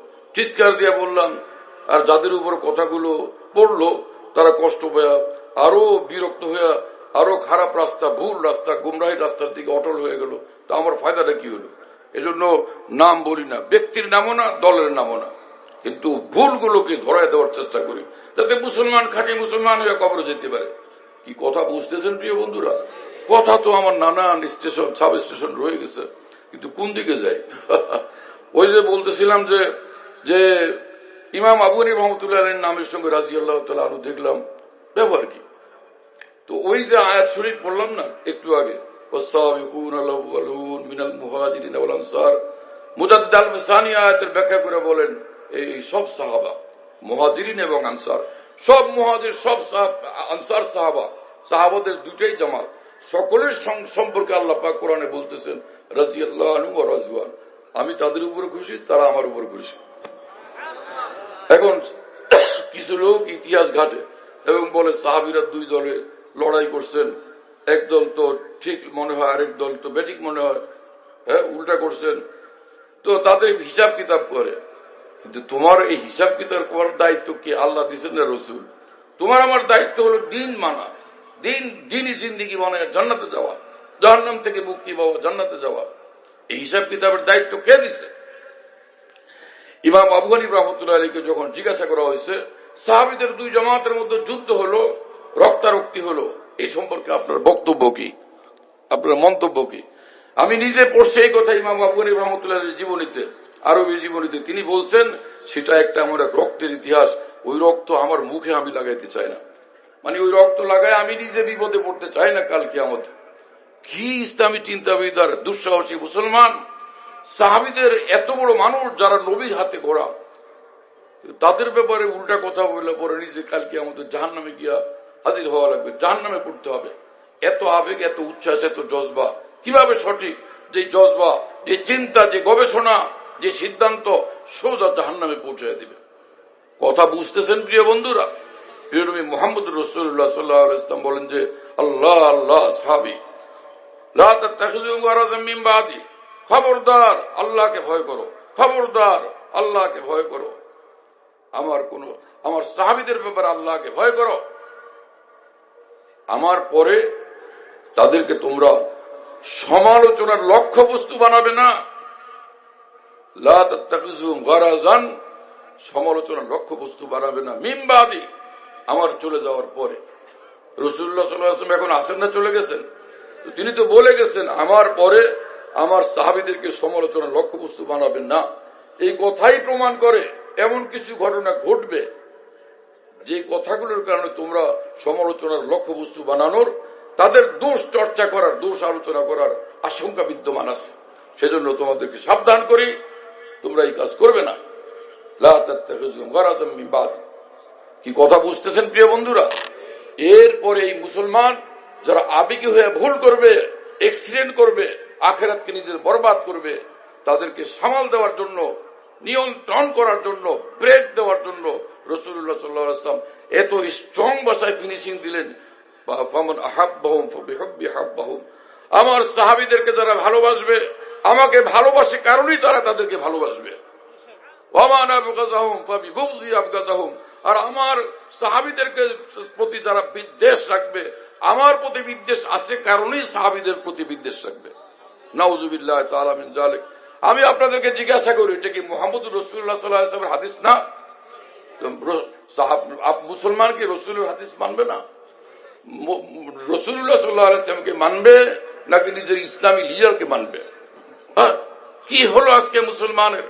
জান্নাতের পথে নিজে তুমি কাটা বিছায়া জান্নাতে যাওয়ার চেষ্টা করতেছো, আগ্রহ করতেছো, তোমার ঈমান ঠিক আছে, তোমার জজবা ঠিক আছে জান্নাতে যাওয়ার জন্য, আল্লাহর ভালোবাসার কথা তোমার ঠিক আছে, রাসূলের ভালোবাসা ঠিক আছে, কিন্তু ভালোবাসা তো তখন এটা শতভাগ প্রমাণিত হয় যখন সেটা সে যাকে ভালোবাসি তার কথার আলোকে, তার কথা এবং নির্দেশকে আমি বাস্তবায়ন করি, প্রতিফলিত করি।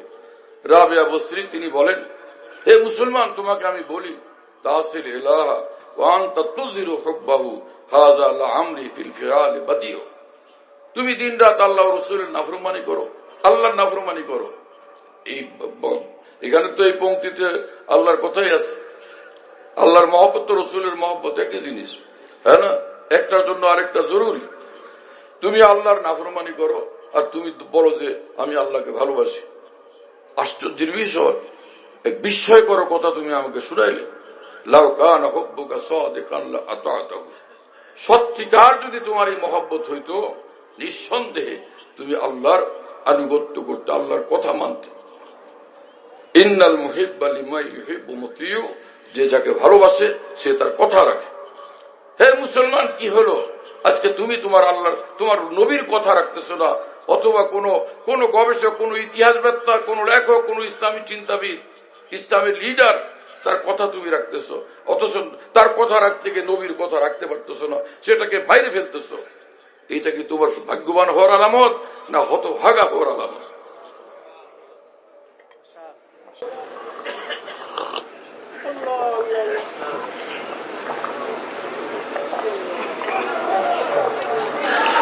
আমি যে বলতেছিলাম যে মুসলমান দ্বীন ঈমান ইসলামের উপর আমল করবে, কিন্তু এইরকম ওই যে হাতুড়ে ডাক্তারের মতো এরকম মৌলবীর কথা শুনে না। কি কথা বুঝেন নাই?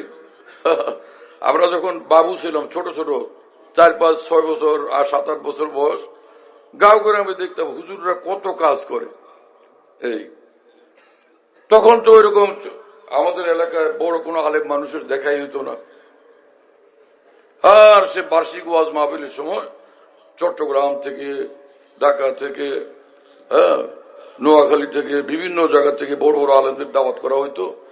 বছরে একদিন হয়তোবা শোনার সুযোগ হইতো, কখনো অনেক বছর পর পর, আর না হলে দিন রাত যাদের সঙ্গে সাক্ষাৎ হইত সব এলাকার বড় বড় হুজুর, বড় বড় মাওলানা সব।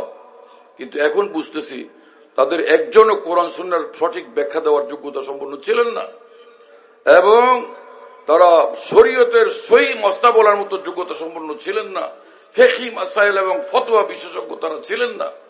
কিন্তু সব মুসলমান তাদের কথার উপর চলত। তো তারা নিজেরাই সহি রাস্তা জানেন না, তো সহি রাস্তা দেখাবেন কেমনি? আন্ধা আরেক আন্ধাকে পথ দেখাইতে পারে? কি অর্থ হলো? মসজিদের ইমাম হবেন যিনি 5 ওয়াক্ত নামাজ পড়াইতে জানেন, কোরআন শরীফের তেলাওয়াত তার শুদ্ধ, এবং তিনি মসনা মাসাইল নামাজ সম্পর্কিত জানেন, তিনি ভালো ইমাম, যোগ্য ইমাম, তিনি নামাজ পড়াবেন। কিন্তু আল্লাহর কসম, সেই ইমামের জন্য ফরজ যে তিনি আকাবের দ্বীনের রাস্তার উপর চলবেন। ব্যক্তিগতভাবে নিজের মস্তিষ্ক থেকে মসনা বলবেন না। ফুকাহায়ে উম্মত যে মসনা মাসাইল কোরআন সুন্নাহর লোকে লিখে গেছেন, ইমাম আবু হানিফা রাহমাতুল্লাহ আলাইহি, ইমাম শাফিঈ রাহমাতুল্লাহ আলাইহি, ইমাম মালিক রাহমাতুল্লাহ আলাইহি, ইমাম আহমদ ইবনে হাম্বল রাহমাতুল্লাহ আলাইহি, সারা বিশ্বের সমস্ত শ্রেষ্ঠ উলামায়ে দ্বীন। আপনি আমি মুসলমান, এর পূর্বে যারা যুগ যুগ ধরে পৃথিবীর শ্রেষ্ঠ মুসলমান ছিলেন, তো তারা ইসলাম অনুসরণ করেন নাই? তো তারা তো এই 4 ইমামের অনুসরণ করছেন। সারা বিশ্বে 4 মাযহাবের মুসলমানরাই মজুদ আছে ব্যাপকভাবে, বাকিরা একদম মুসলিমেও। কি কথা বুঝতেছেন প্রিয় বন্ধুরা? সেই আইম্মায়ে দ্বীন কোরআন সুন্নাহর যে দ্বীনি ব্যাখ্যা দিয়ে গেছেন সেটা করতে হবে। আপনার আমার কাছে এত বড় মাথা নাই, আপনার আমার কাছে এত বড় মাথা নাই যে বুখারী শরীফ থেকে শরীয়তের মসলা বের করবেন। আপনি যদি পারেন, আমি চ্যালেঞ্জ করলাম কোন মৌলবী সে, আপনি এখন এখানে হাজির হন, যত বড় পুরস্কার চান আমরা দিব, ওয়াদা করলাম। কিন্তু আপনি বুখারী শরীফ থেকে মসনা মাসাইল বের করে দিবেন, কোরআন শরীফ থেকে মসনা মাসাইল বের করে দিবেন। আপনার সামনে মাইক থাকবে, আমার সামনে মাইক আছে, আমি মাসলা জিজ্ঞেস করবো, আপনি কোরআন থেকে বের করবেন, হাদিস শরীফ থেকে বের করবেন। আছে পৃথিবীতে কোন মুসলমান এরকম? আছে পৃথিবীতে কোন একজন আলেম এরকম? হ্যাঁ, এইরকম আলেম আছেন যে আলেম পূর্বসূরীদের ব্যাখ্যা থেকে উদ্ধার করে সঠিক মসলা বলতে পারেন। এরকম উলামায়ে দ্বীন সারা বিশ্বে মজুদ আছেন। কি কথা বুঝেন নাই? এবং সেই মোতাবেক আমল আছে, তো তিনি নায়েবে রাসূল। কিন্তু আশ্চর্যের বিষয় হলো মুসলমানরা এই সঠিক কথা জানে না, কারণে ইমাম সাহেবকে মনে করে ইনি ইমাম আবু হানিফার মতো একজন, খতিব সাহেবকে মনে করে ইনি আরেক ইমাম মালিক রহমাতুল্লাহর মতো একজন। এরকম ঠিক না। খতিব সাহেব তারও দায়িত্ব, ইমাম সাহেব তারও দায়িত্ব, শেখুল হাদিস তারও দায়িত্ব, হয় না? মুফতি সাহেব এবং মুফতি আজম তারও দায়িত্ব শুধুই আইম্মায়ে মুজতাহিদিন আকাবিরের দ্বীনকে ফলো করা, অর্থাৎ তাদের দ্বীনি ব্যাখ্যা এবং সিদ্ধান্তকে মানা, সেটা মুসলমানদেরকে শোনানো।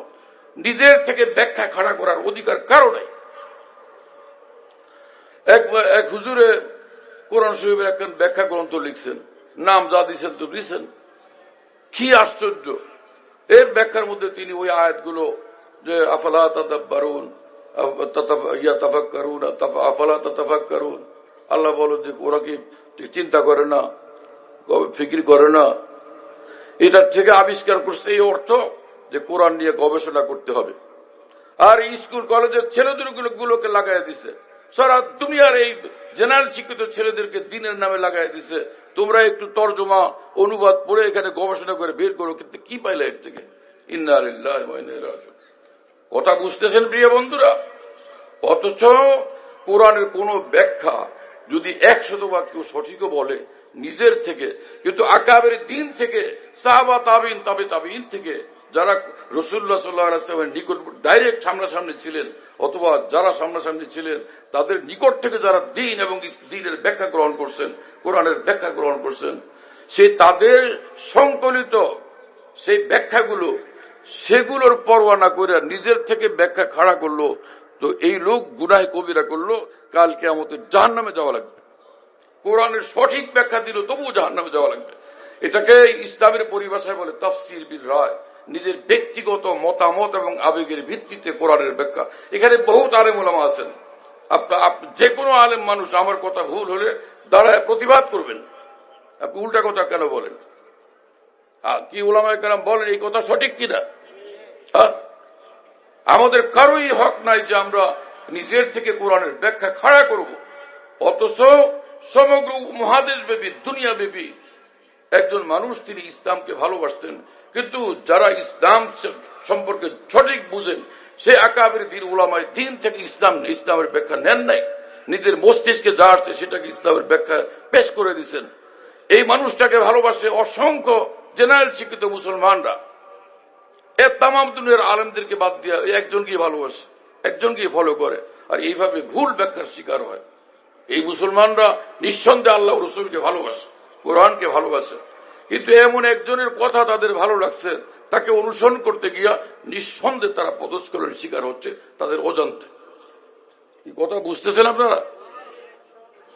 আমি এটা অন্তর থেকে বিশ্বাস করি, এরা ইসলামের দুশমন না, এরা আলেমদের দুশমন না, কিন্তু এরা ভুলটা করে যাকে ভালোবাসে বসছে তার ভুলের কারণে। একটা ছোট ঘটনা মনে পড়লো বলি। ভারতের বুজুর্গ আসছেন মাওলানা শাহ আব্দুল হক সাহেব রহমতুল্লাহ, বড় আলেম, বহুত বড় বুজুর্গ। ওনার সঙ্গে আমি কাপাসিয়া গেলাম।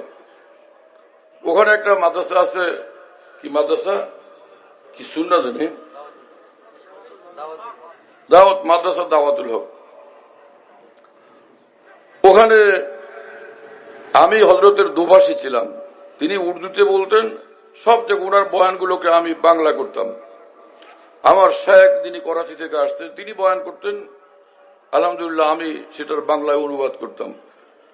তো ওই বুজুর্গ হযরত মাওলানা শাহ আব্দুল হক রহমতুল্লাহ তিনি বললেন যে এই কোরআন শরীফ যারা পড়ে ছেলেরা এদেরকে ডাকো। ডাকাইলাম, বললেন যে আল্লাহ কুবুত্তাক না ওয়াইলুল্লি উল্লে এই সূরা পড়ো, সূরা হুমাযা পড়ো। এটা কতগুলো ছেলে এখানে, একজন একজন একজন প্রত্যেকটায় ভুল পড়ছে, প্রত্যেকটা ভুল উচ্চারণ করছে।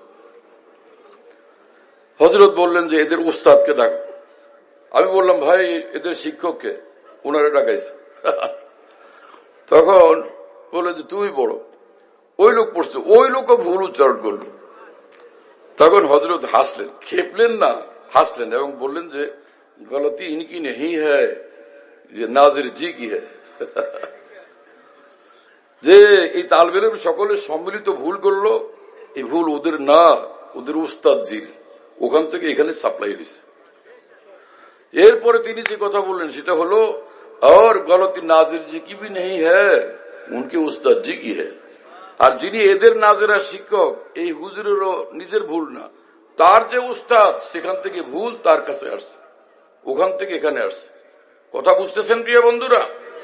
যারা ইসলামের শিক্ষা দেন মানুষদেরকে, যখন মানুষের সামনে ইসলামের কথা বলেন, আল্লাহর কসম এটা ভারী দায়িত্ব, ভারী প্রতিনিধিত্ব। নবীর জায়গাতে দাঁড়ায় কথা বলতে হচ্ছে। এত সহজ কেন বন্ধ করলেন? আপনি ইসলামের লিডার, ইসলামের নেতা, ইসলামের কোন সংগঠনের প্রতিনিধি না। আমি যখন ইসলামের কথা বলবো, নবীর জায়গাতে দাঁড়ায় আমরা কথা বলতেছি, এত ভারী দায়িত্ব। এখানে যা খুশি তা বলা যাবে? ইয়া রব, ইয়া রব, আল্লাহ আপনি সব মুসলমানের উপর রহমত নাজিল করেন, সব মুসলমানকে হেদায়েত দেন, সব মুসলমানকে বুঝ দান করেন, সহি বুঝ দান করেন। ইসলামী রাজনীতি করে ইসলামী হুকুমত প্রতিষ্ঠার আন্দোলন নিঃসন্দেহে প্রশংসনীয় বিষয়, কিন্তু আপনি সেটা করেন। কিন্তু ইসলামের এবং কোরআন সুন্নাহর ব্যাখ্যা আল্লাহর কসম উলামায়ে দ্বীন থেকে নিতে হবে, আল্লাহর কসম উলামায়ে দ্বীন থেকে নিতে হবে, আল্লাহর কসম ইসলামের ব্যাখ্যা শুধু উলামায়ে দ্বীন থেকে নিতে হবে। আর কোন জায়গা থেকে নিলে আপনি বিপদে পড়বেনই পড়বেন। আরো কি বলবো, সে যে আসতেছে আরো বলবো ইনশাআল্লাহ।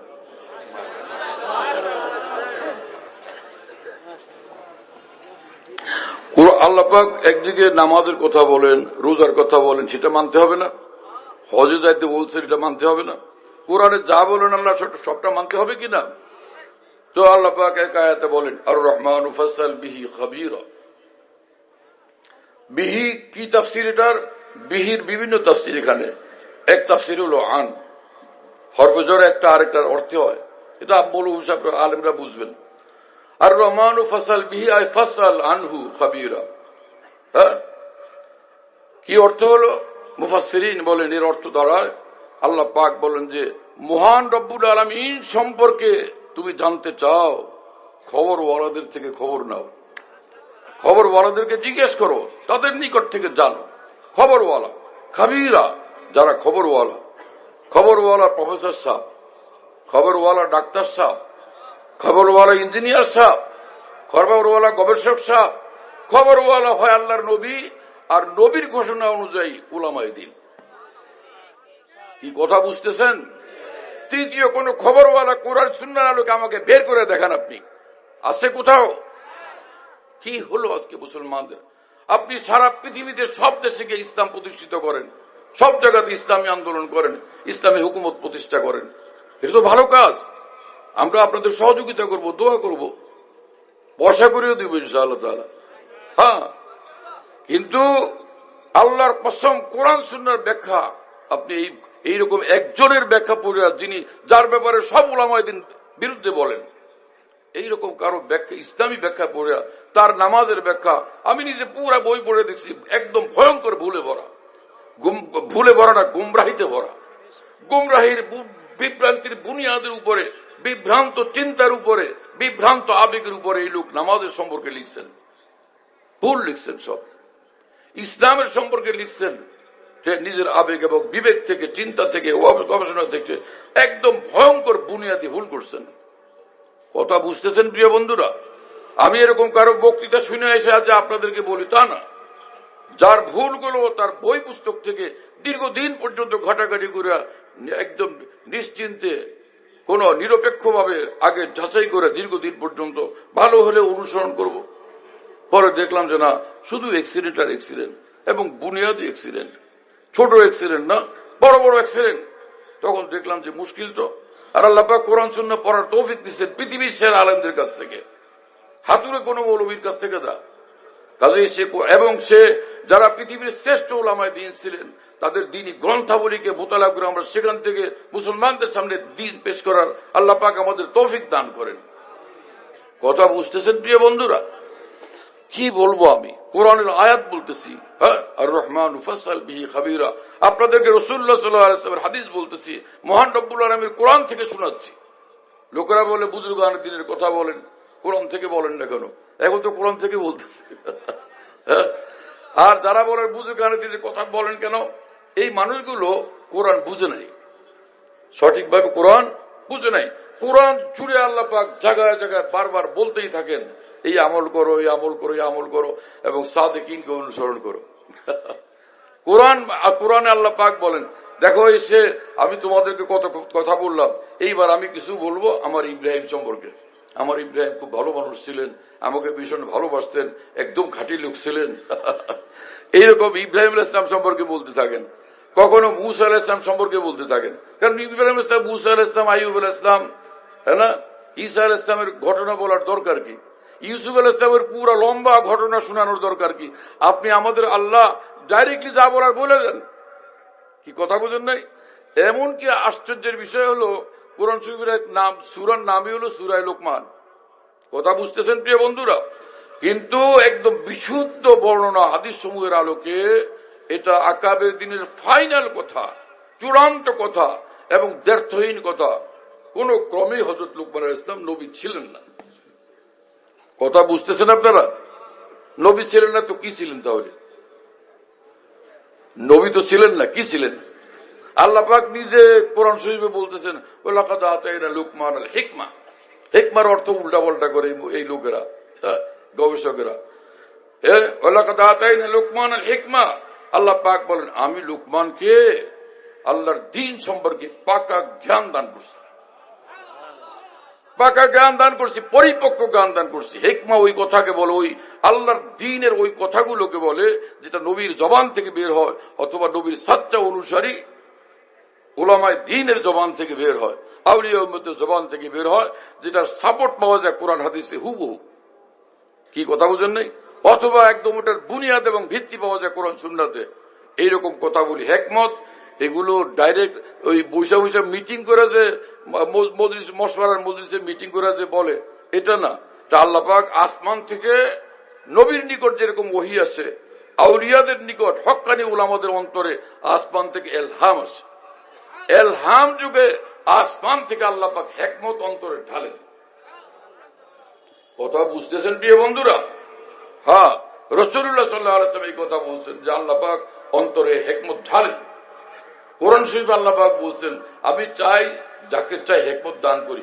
ইউতিল হিকমাতা মান ইয়াশা, আল্লাহ যাকে চান দিনের গভীর বুঝ, পাকা বুঝ দান করেন, পাকা জ্ঞান, পাকা বুঝ, পাকা কথা দান করেন। ওমা ইউতিল হিকমাতা, আল্লাহর তরফ থেকে যে হিকমত প্রাপ্ত হয়, ফাকাদ উতিয়া খায়রান কাসীরা, বেশুমার দিনী কল্যাণের অধিকারী সে হয়ে যায়। বেশুমার, আল্লাহ পাক নিজে বলেন বেশুমার দিনী কল্যাণের অধিকারী সে হয়ে যায়, যে হিকমতের অধিকারী হয়, যে আল্লাহর দান। এটা কি হলো আজকে মুসলমান? হ্যাঁ, আল্লাহ আমাদেরকে বুঝ দান করেন। তা আমি বলতেছিলাম, আল্লাহ পাক কোরআনে বলেন যে ওয়ালাকাদ আতাইনা লুকমানা হিকমা, যে আমি লুকমানকে হিকমত দান করছি। কি কি হিকমত? আবার ওখানে আল্লাহ পাক এটা বয়ান করছেন। লুকমান নিজের ছেলেকে বললেন যে ইয়া বুনাইয়া আকিমিস সালাহ, তার সে পাকা পাকা কথাগুলো, হিকমতের কথাগুলো বাচ্চাকে শিক্ষা দিতেছেন যে আমার প্রিয় সন্তান, তুমি নামাজ কায়েম করবা। নামাজ কায়েম করা কি? নামাজ কায়েম করার অর্থ হলো একামত। এটা আরবি শব্দ, কামা ইয়াকুম মানে দাঁড়ানো, কামা ইয়াকুম মানে, আকামা মানে খাড়া করা। যে আরবি ডিকশনারিতে যে অর্থগুলো আছে, আকামা মানে যে কাউকে খাড়া করানো, বসা ছিল খাড়া করানো। আকামার এক অর্থ হলো সাওয়াহু, তাকে সোজা করা। আকামার এক অর্থ হলো আকমালাহু কাম্মালাহু, যে তাকে কামেল করা, পূর্ণ করা, সম্পূর্ণ করা। অপরিণত ছিল পরিণত করা, সম্পূর্ণ করা, কমপ্লিট করা। আবার কথাগুলো বুঝতেছেন?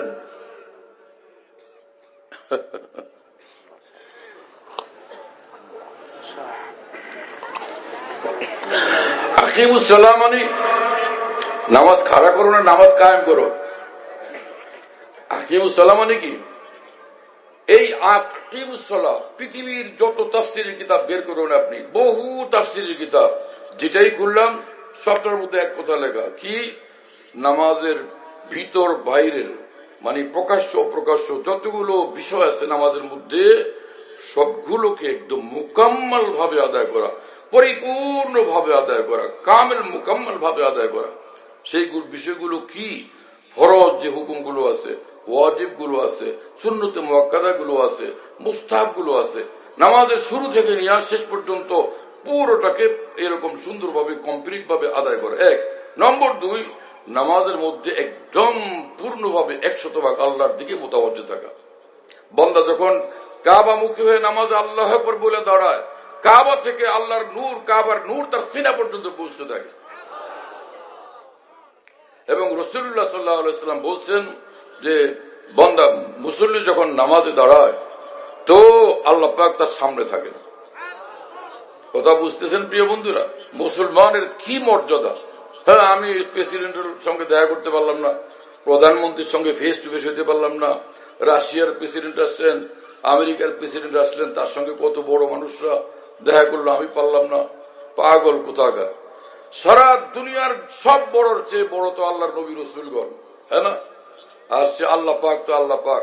মুসলমান যখন আল্লাহর জন্য নামাজে দাঁড়ায় যায়, তার দুনিয়ার কোন প্রেসিডেন্ট তার সামনে থাকে না।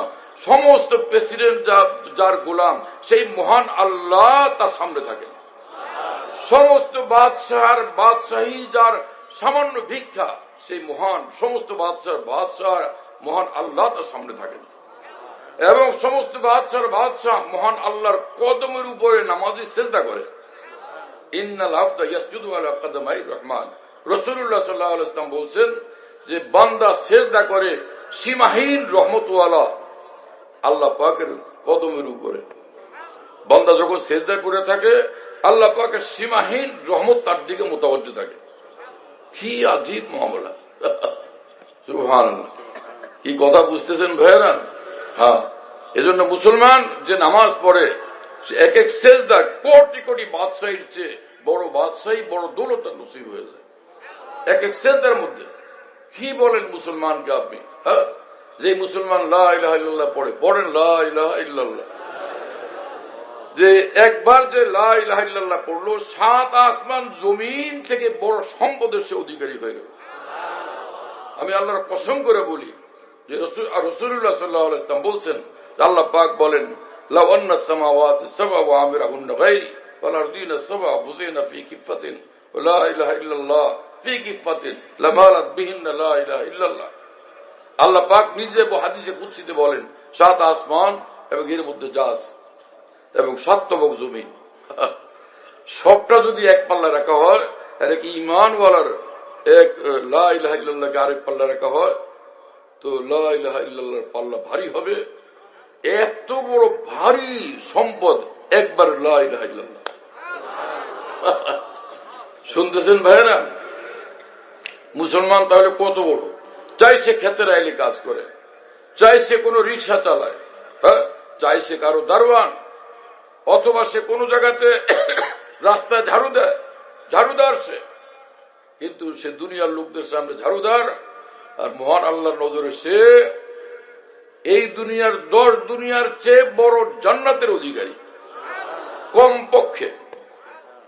কমপক্ষে। এর নাম হলো মুসলমান। আজকে তো মুসলমান নিজেকে চিনে না, যার কারণে অনেক মুসলমান যেখানে সেখানে বিক্রি হয়। আর মুসলমান যদি নিজের ইমানের দাম বুঝতো, নিজের কালেমার দাম বুঝতো, মুসলমান এইভাবে যেখানে সেখানে বিক্রি হতো না। কথা বুঝতেছেন প্রিয় বন্ধুরা? ভাই কোন দিকে মোরাকাবা করো? ঘুম আসে? তাহলে আরেক জায়গায় যাও, ওরে দাও তুমি। মোরাকাবা না করে এখন মোরাকাবার সময় বে জায়গায় মোরাকাবা।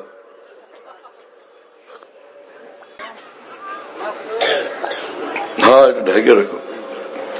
আমি যে বলতেছিলাম যে একদিকে ইসলামের উপর আমল করতে হবে, নেক আমলগুলো করতে হবে, এটা আর একটু পরিষ্কার করি। কারণ কোরআন সুন্নাহর মধ্যে আমল তো অনেক। যেমন কমপক্ষে এতটুকু তো আমরা সকলে জানি যে ভাই 5 ওয়াক্ত নামাজ তো ফরজই, সুন্নত গুলো আছে না, সেগুলো আমরা পড়ব। নফল আমল তো অনেক, সবগুলো কি করা যায়? হ্যাঁ, এই যে আইয়ামি বীজের 3 রোজা না, আইয়ামি বীজের 3 রোজা নফল আমল, 13, 14, 15। এরপরে সপ্তাহের 2 দিনের রোজা, সোমবার বৃহস্পতিবার না, এর রোজা আছে না 2টা, এরকম এইরকম ভাবে নফল রোজা বিভিন্ন সময় আছে। আর এশরাকের নামাজ আছে। এক হাদিস শরীফে 4 রাকাতের কথা আছে। হে আদমের বাচ্চা, হে আদমের সন্তান, তুমি দিনের শুরু ভাগে 4 রাকাত পড়ো নফল। আল্লাহ পাক নিজে বলেন, তাহলে দিনের শেষ ভাগ পর্যন্ত তোমার যা লাগবে এগুলো আমি সব ব্যবস্থা করে দেব। আকফিকা আখিরাহু, দিনের শেষ ভাগ পর্যন্ত যা লাগবে আমার দিনের শুরু ভাগে 4 রাকাত তুমি পড়ে দেখাও, আমারে খুশি করে দাও। আমি বললাম, ওয়াদা করলাম, দিনের শেষ ভাগ পর্যন্ত তোমার যা দরকার এটা আমি ব্যবস্থা করে দেব, সুসম্পন্ন করে দেব, আল্লাহ পাক বলছেন। কিন্তু আমি করাচিতে এক বয়ানের ভিতরে বলছিলাম যে 2 রাকাত, যে ইয়াবনা আদম ইরকা আলী রাকাতাইনে, হে আদমের সন্তান, তুই দিনের শুরু ভাগে আমার জন্য পড় আফজালুন নাহার 2 রাকাত, আকফিকা আখিরাহু। তো আমার উর্দু বয়ানগুলো যেগুলো আমি পাকিস্তান সফরে গেলে হয়, আলহামদুলিল্লাহ সেগুলো সব ছাপা হচ্ছে। অনেকগুলো ছাপা হয়ে গেছে, অনেকগুলো ছাপার সিরিয়ালে আছে। তো ওখান থেকে ওরা আমার কাছে এটা পাণ্ডুলিপি পাঠাইছে, ওর ভিতরে টিকা লিখছে যে 2 রাকাতের কথা তো কোনো জায়গায় পাওয়া যায় না হাদিস শরীফে। আমি ভাবলাম, ইয়া আল্লাহ, আমি এটা কোত্থেকে বললাম? কারণ সেই তরুণ বয়স থেকে যে কিতাবাদি দেখা শুরু হলো, আলহামদুলিল্লাহ এখনো দেখার আল্লাহ পাক তৌফিক দেন। তো কখন দেখছিলাম সেটাই বলছি, এখন পাওয়া যাচ্ছে না। আমি খুব পেরেশান হলাম, এইরকম কথা কেন বললাম। অনেকদিন খোঁজাখুঁজি করতেই থাকলাম, আল্লাহর রহমতে সেটা পাইয়ে গেছি। অনেক ভালো লাগছে যে সহজ আমল এত বড় লাভ, যেটা অনেকগুলো বর্ণনাতে যেটা আছে, হে আদমের সন্তান, তুমি দিনের শুরু ভাগে আমার জন্য 4 রাকাত নফল নামাজ পড়ে দেখাও, তো দিনের শেষ পর্যন্ত তোমার যা দরকার আমি ব্যবস্থা করে দেব। এইটা যেরকম আছে, ঠিক আরেক বর্ণনা এখানে আছে দিনের শুরু ভাগে তুমি 2টা রাকাত পড়ে আমাকে দেখাও, আমাকে খুশি করার জন্য আমি তোমার দিনের শেষ ভাগ পর্যন্ত যা দরকার ব্যবস্থা করে দিব, সব আমি সমাধান করব। আল্লাহ পাক বলছেন, কি কথা বুঝেন নাই? কিন্তু এশরাক পড়ার মানুষ কয়জন আছে? আবার হাদিস শরীফে আছে রাসূলুল্লাহ সাল্লাল্লাহু আলাইহি ওয়াসাল্লাম বলছেন, মান সাল্লা বাদাল মাগরিবি 6 রাকাত উদিলনা লাহু বিইবাদাতি 12 সানাতান। রাসূলুল্লাহ সাল্লাল্লাহু আলাইহি ওয়াসাল্লাম বলেন, যে ব্যক্তি মাগরিবের নামাজের পর খেয়াল করে শুনবেন কথা, তাহলে কিন্তু আবার পরেরটা বলবো যে বুঝতে দেরি হবে, যে মাগরিবের পরে 6 রাকাত পড়ে, তো আল্লাহ পাক তাকে 12 বছরের সমান নফল ইবাদতে সওয়াব দেন।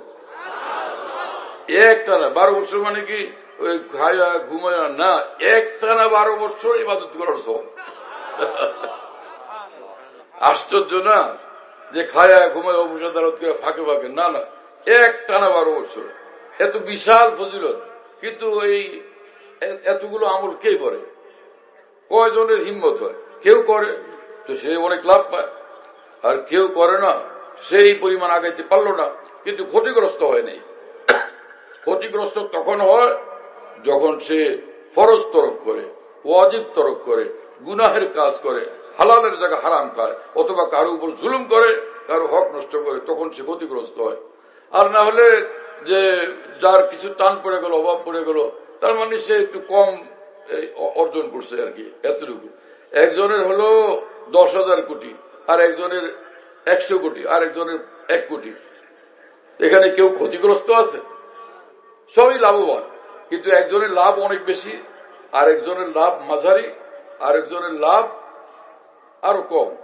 কিন্তু এক লোক 1 মাস যাবত না খেয়ে আছে, এই লোক হলো বিপদগ্রস্ত। যে ফরজ তরক করলো সে বিপদগ্রস্ত, যে ওয়াজিব তরক করলো সে বিপদগ্রস্ত, যে হালাল বাদ দিয়ে হারাম খাইলো সে বিপদগ্রস্ত, যে কারো উপর জুলুম করলো সে বিপদগ্রস্ত। এই বিপদগ্রস্ত সব বিপদে পড়বে হাসরের মাঠে গিয়া। কিন্তু নফল যার নাই সে কোনো বিপদগ্রস্ত না। আবার কথা পরিষ্কার বুঝতেছেন আপনারা?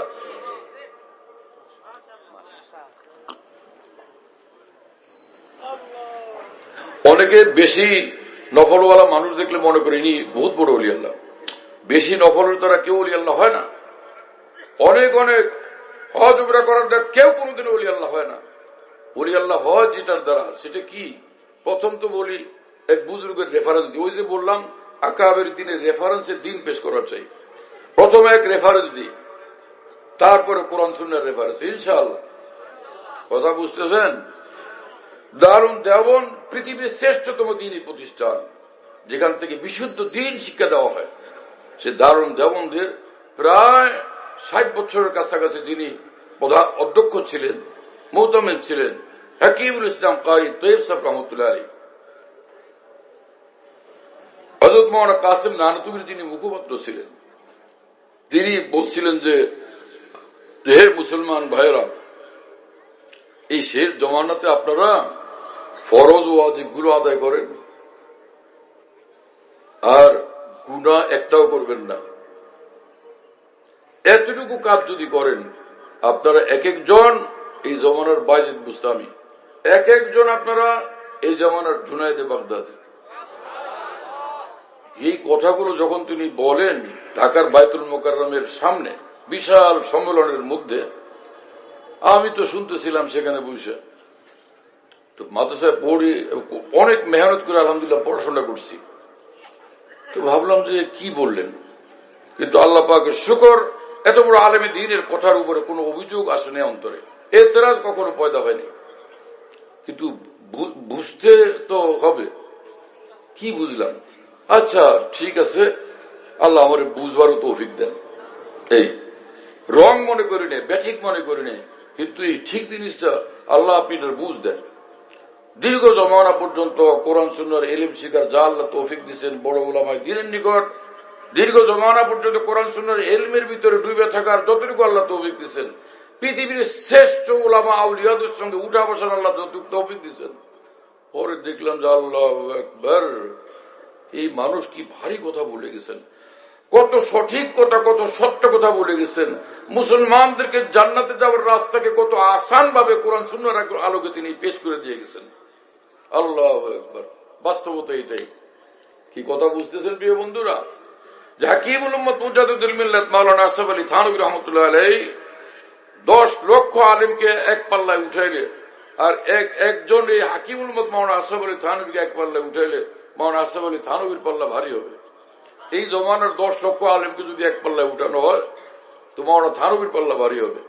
যদি মাওলানা কাসেম নানতুবিকে উঠানো হয় মাওলানা কাসেম নানতুবির পাল্লা ভারী হবে। যদি মাওলানা রশিদ আহমদ গঙ্গুহিকে উঠানো হয় মাওলানা রশিদ আহমদ গঙ্গুহির পাল্লা ভারী হবে। ইমাম শাহউল্লাহ দেহলভিকে উঠাইলে ইমাম শাহউল্লাহ দেহলভির পাল্লা ভারী হবে। মুজাদ্দিদ আলফ সানিকে উঠাইলে মুজাদ্দিদ আলফ সানির পাল্লা ভারী হবে রাহিমাহুল্লাহ তাবারাক ওয়া তাআলা। কি কথা বুঝতেছেন প্রিয় বন্ধুরা? সে হাকিমুল উম্মত মাওলানা আশরাফ আলী থানভী রাহমাতুল্লাহ আলাইহি 4 অনুসরণ করতেন পৃথিবীর সর্বশ্রেষ্ঠ উলামায়ে কেরাম আল্লামা সাব্বির আহমদ উসমানী, আল্লামা জাফর উসমানী রাহিমাহুল্লাহ তাআলা। এত বড় বড় আকাবের দিন যারা অনুসরণ করতেন দ্বীনি ব্যাখ্যার ক্ষেত্রে, হাকিমুল উম্মত থানভী বলেন, মুসলমান ভাইয়েরা 2টা কাজ করলে আপনি ওলি আল্লাহ। আরে সুবহানাল্লাহ, 2টা কাজ করলে আপনি ওলি আল্লাহ। কি? সেটা হলো 1 নম্বর ঈমান। ঈমান আপনাকে আল্লাহ পাক দিয়ে দিয়েছে নিজ দয়াতে, একটা হয়ে গেছে। আর একটা কাজ করলে হবে, সেটা কি? গুনাহমুক্ত থাকা। গুনাহমুক্ত থাকা, সুবহানাল্লাহ। বাস 24 ঘন্টা গুনাহমুক্ত থাকা। এই জিন্দেগি নিয়ে চলবে কোরআন সুন্নাহর আলোকে, আল্লাহর কসম সে আল্লাহর ওলি হয়ে দুনিয়ার থেকে যাবে। কথা বুঝতেছেন প্রিয় বন্ধুরা? এখন অনেকে মনে করে যে মুজাদ্দিদ আলফ সানি ওলি আল্লাহ, ইমাম গাজ্জালী ওলি আল্লাহ, হ্যাঁ, খাজা মঈনুদ্দিন চিশতি ওলি আল্লাহ, এত বড় মানুষ ওলি আল্লাহ। আমি ক্ষেত খামারে কাজ করি, ঠেলা গাড়ি চালাই, রিক্সা চালাই, আমি ওলি আল্লাহ। হ্যাঁ, এত বড় আলেমরা ওলি আল্লাহ। আমি পড়াই মিজান, উর্দু দুসরি তিসরি, অনেকে তেসরি বলে, তেসরি ভুল, তিসরি, অনেকে দোসরি বলে, এটাও ভুল, দুসরি। কি কথা বুঝেন নাই? যারা পড়ে অধিকাংশ ভুল করে, সহি উস্তাদ থেকে পড়ে নাই, এজন্য সিলসিলাবার সব ভুল সাপ্লাই হচ্ছে। মফুলে মতলক বলে, অথচ শব্দটা হলো মফুলে মুতলাক। কি কথা বুঝেন? মুনাসেবত বলে, অথচ এটা হলো মুনাসেবত। কি আর বলা?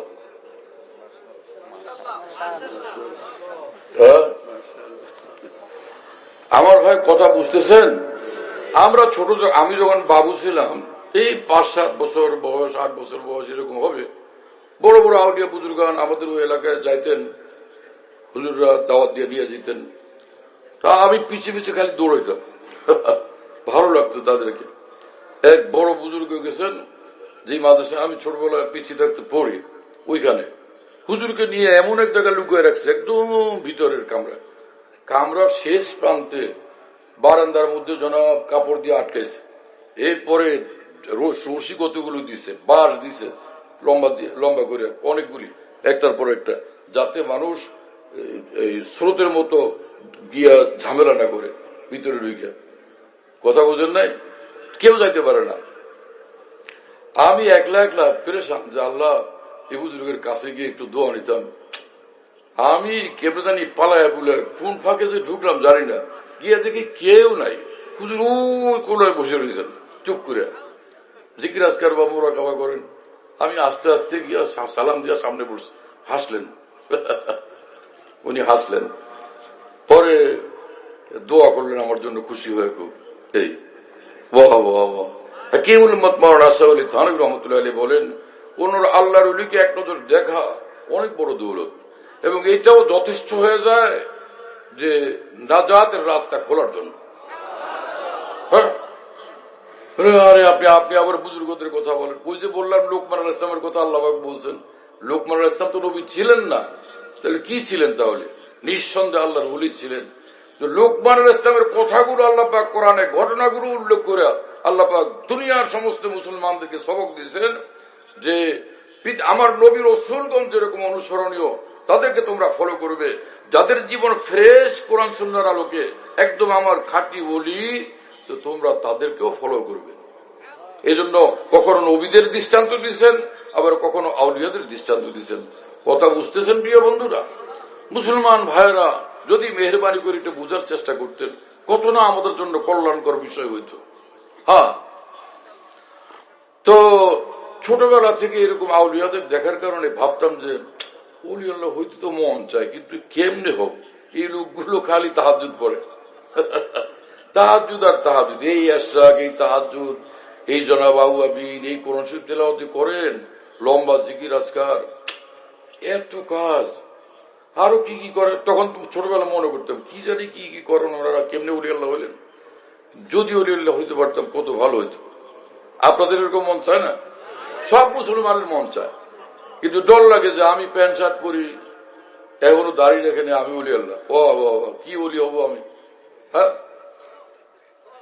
ঢাকাতে এক লোক, সে সরকারি চাকরি বাকরি করে, আমার পীর ভাই, খুব মহব্বত করতেন, কোর্টে চাকরি করতেন। বললেন যে আল্লাহর রহমত, আমার মেয়ের বিয়ে দিছে তা আল্লাহর উল্লির সঙ্গে। মেয়েটাও কলেজে পড়তো, তা আমি ভাবলাম আল্লাহর উল্লির সঙ্গে বিয়ে দিল, কার কাছে দিছে কি জানি। একদিন ওই বাড়ির সামনে দিয়ে আমি যাইতেছিলাম ঢাকা, পরে হঠাৎ উনি হাসে উঠছেন আমার দিকে, বলে আরে আমার ভাগ্য আজকে। কি কই যে আমার বলছিলাম না, আমার এই যে আল্লাহর উল্লির কাছে বিয়ে দিছে আমার জামাই, এই যে সে আল্লাহর উল্লি। দেখলাম যে প্যান্ট শার্ট পরা, দাড়ি চাষা। এই কি কথা বোঝেন নাই? আমি কিছু বলি নাই, যে বেচারা মহব্বত করছে ওই লোকটারে, ছেলে মনে হয় ভালো, আল্লাহর দিন ধর্ম কোরআন সুন্নাহকে মহব্বত করে ভালোবাসে, ওই সেন্সে হয়তো বলছেন। কিন্তু দাড়ি চাইছে কি আল্লাহর ওলি হওয়া যাবে? অথবা দাড়ি এক মুঠ থেকে কম রেখে আল্লাহর ওলি হওয়া যাবে? অনেক মুসলমানরা মনে করেন আমি আল্লাহর দিনের এবং ইসলামের কমপ্লিট প্রতিনিধি, অথচ দাড়ি নিজে রাখেনি না, অথবা রাখলে 1 ইঞ্চি 1.5 ইঞ্চি, অথবা দাড়ি মুন্ডান। ইসলামের প্রতিনিধি হলে রাসূলুল্লাহ সাল্লাল্লাহু আলাইহি ওয়াসাল্লামের আমলী জীবনের প্রতিনিধিত্বকে বহন করতে হবে।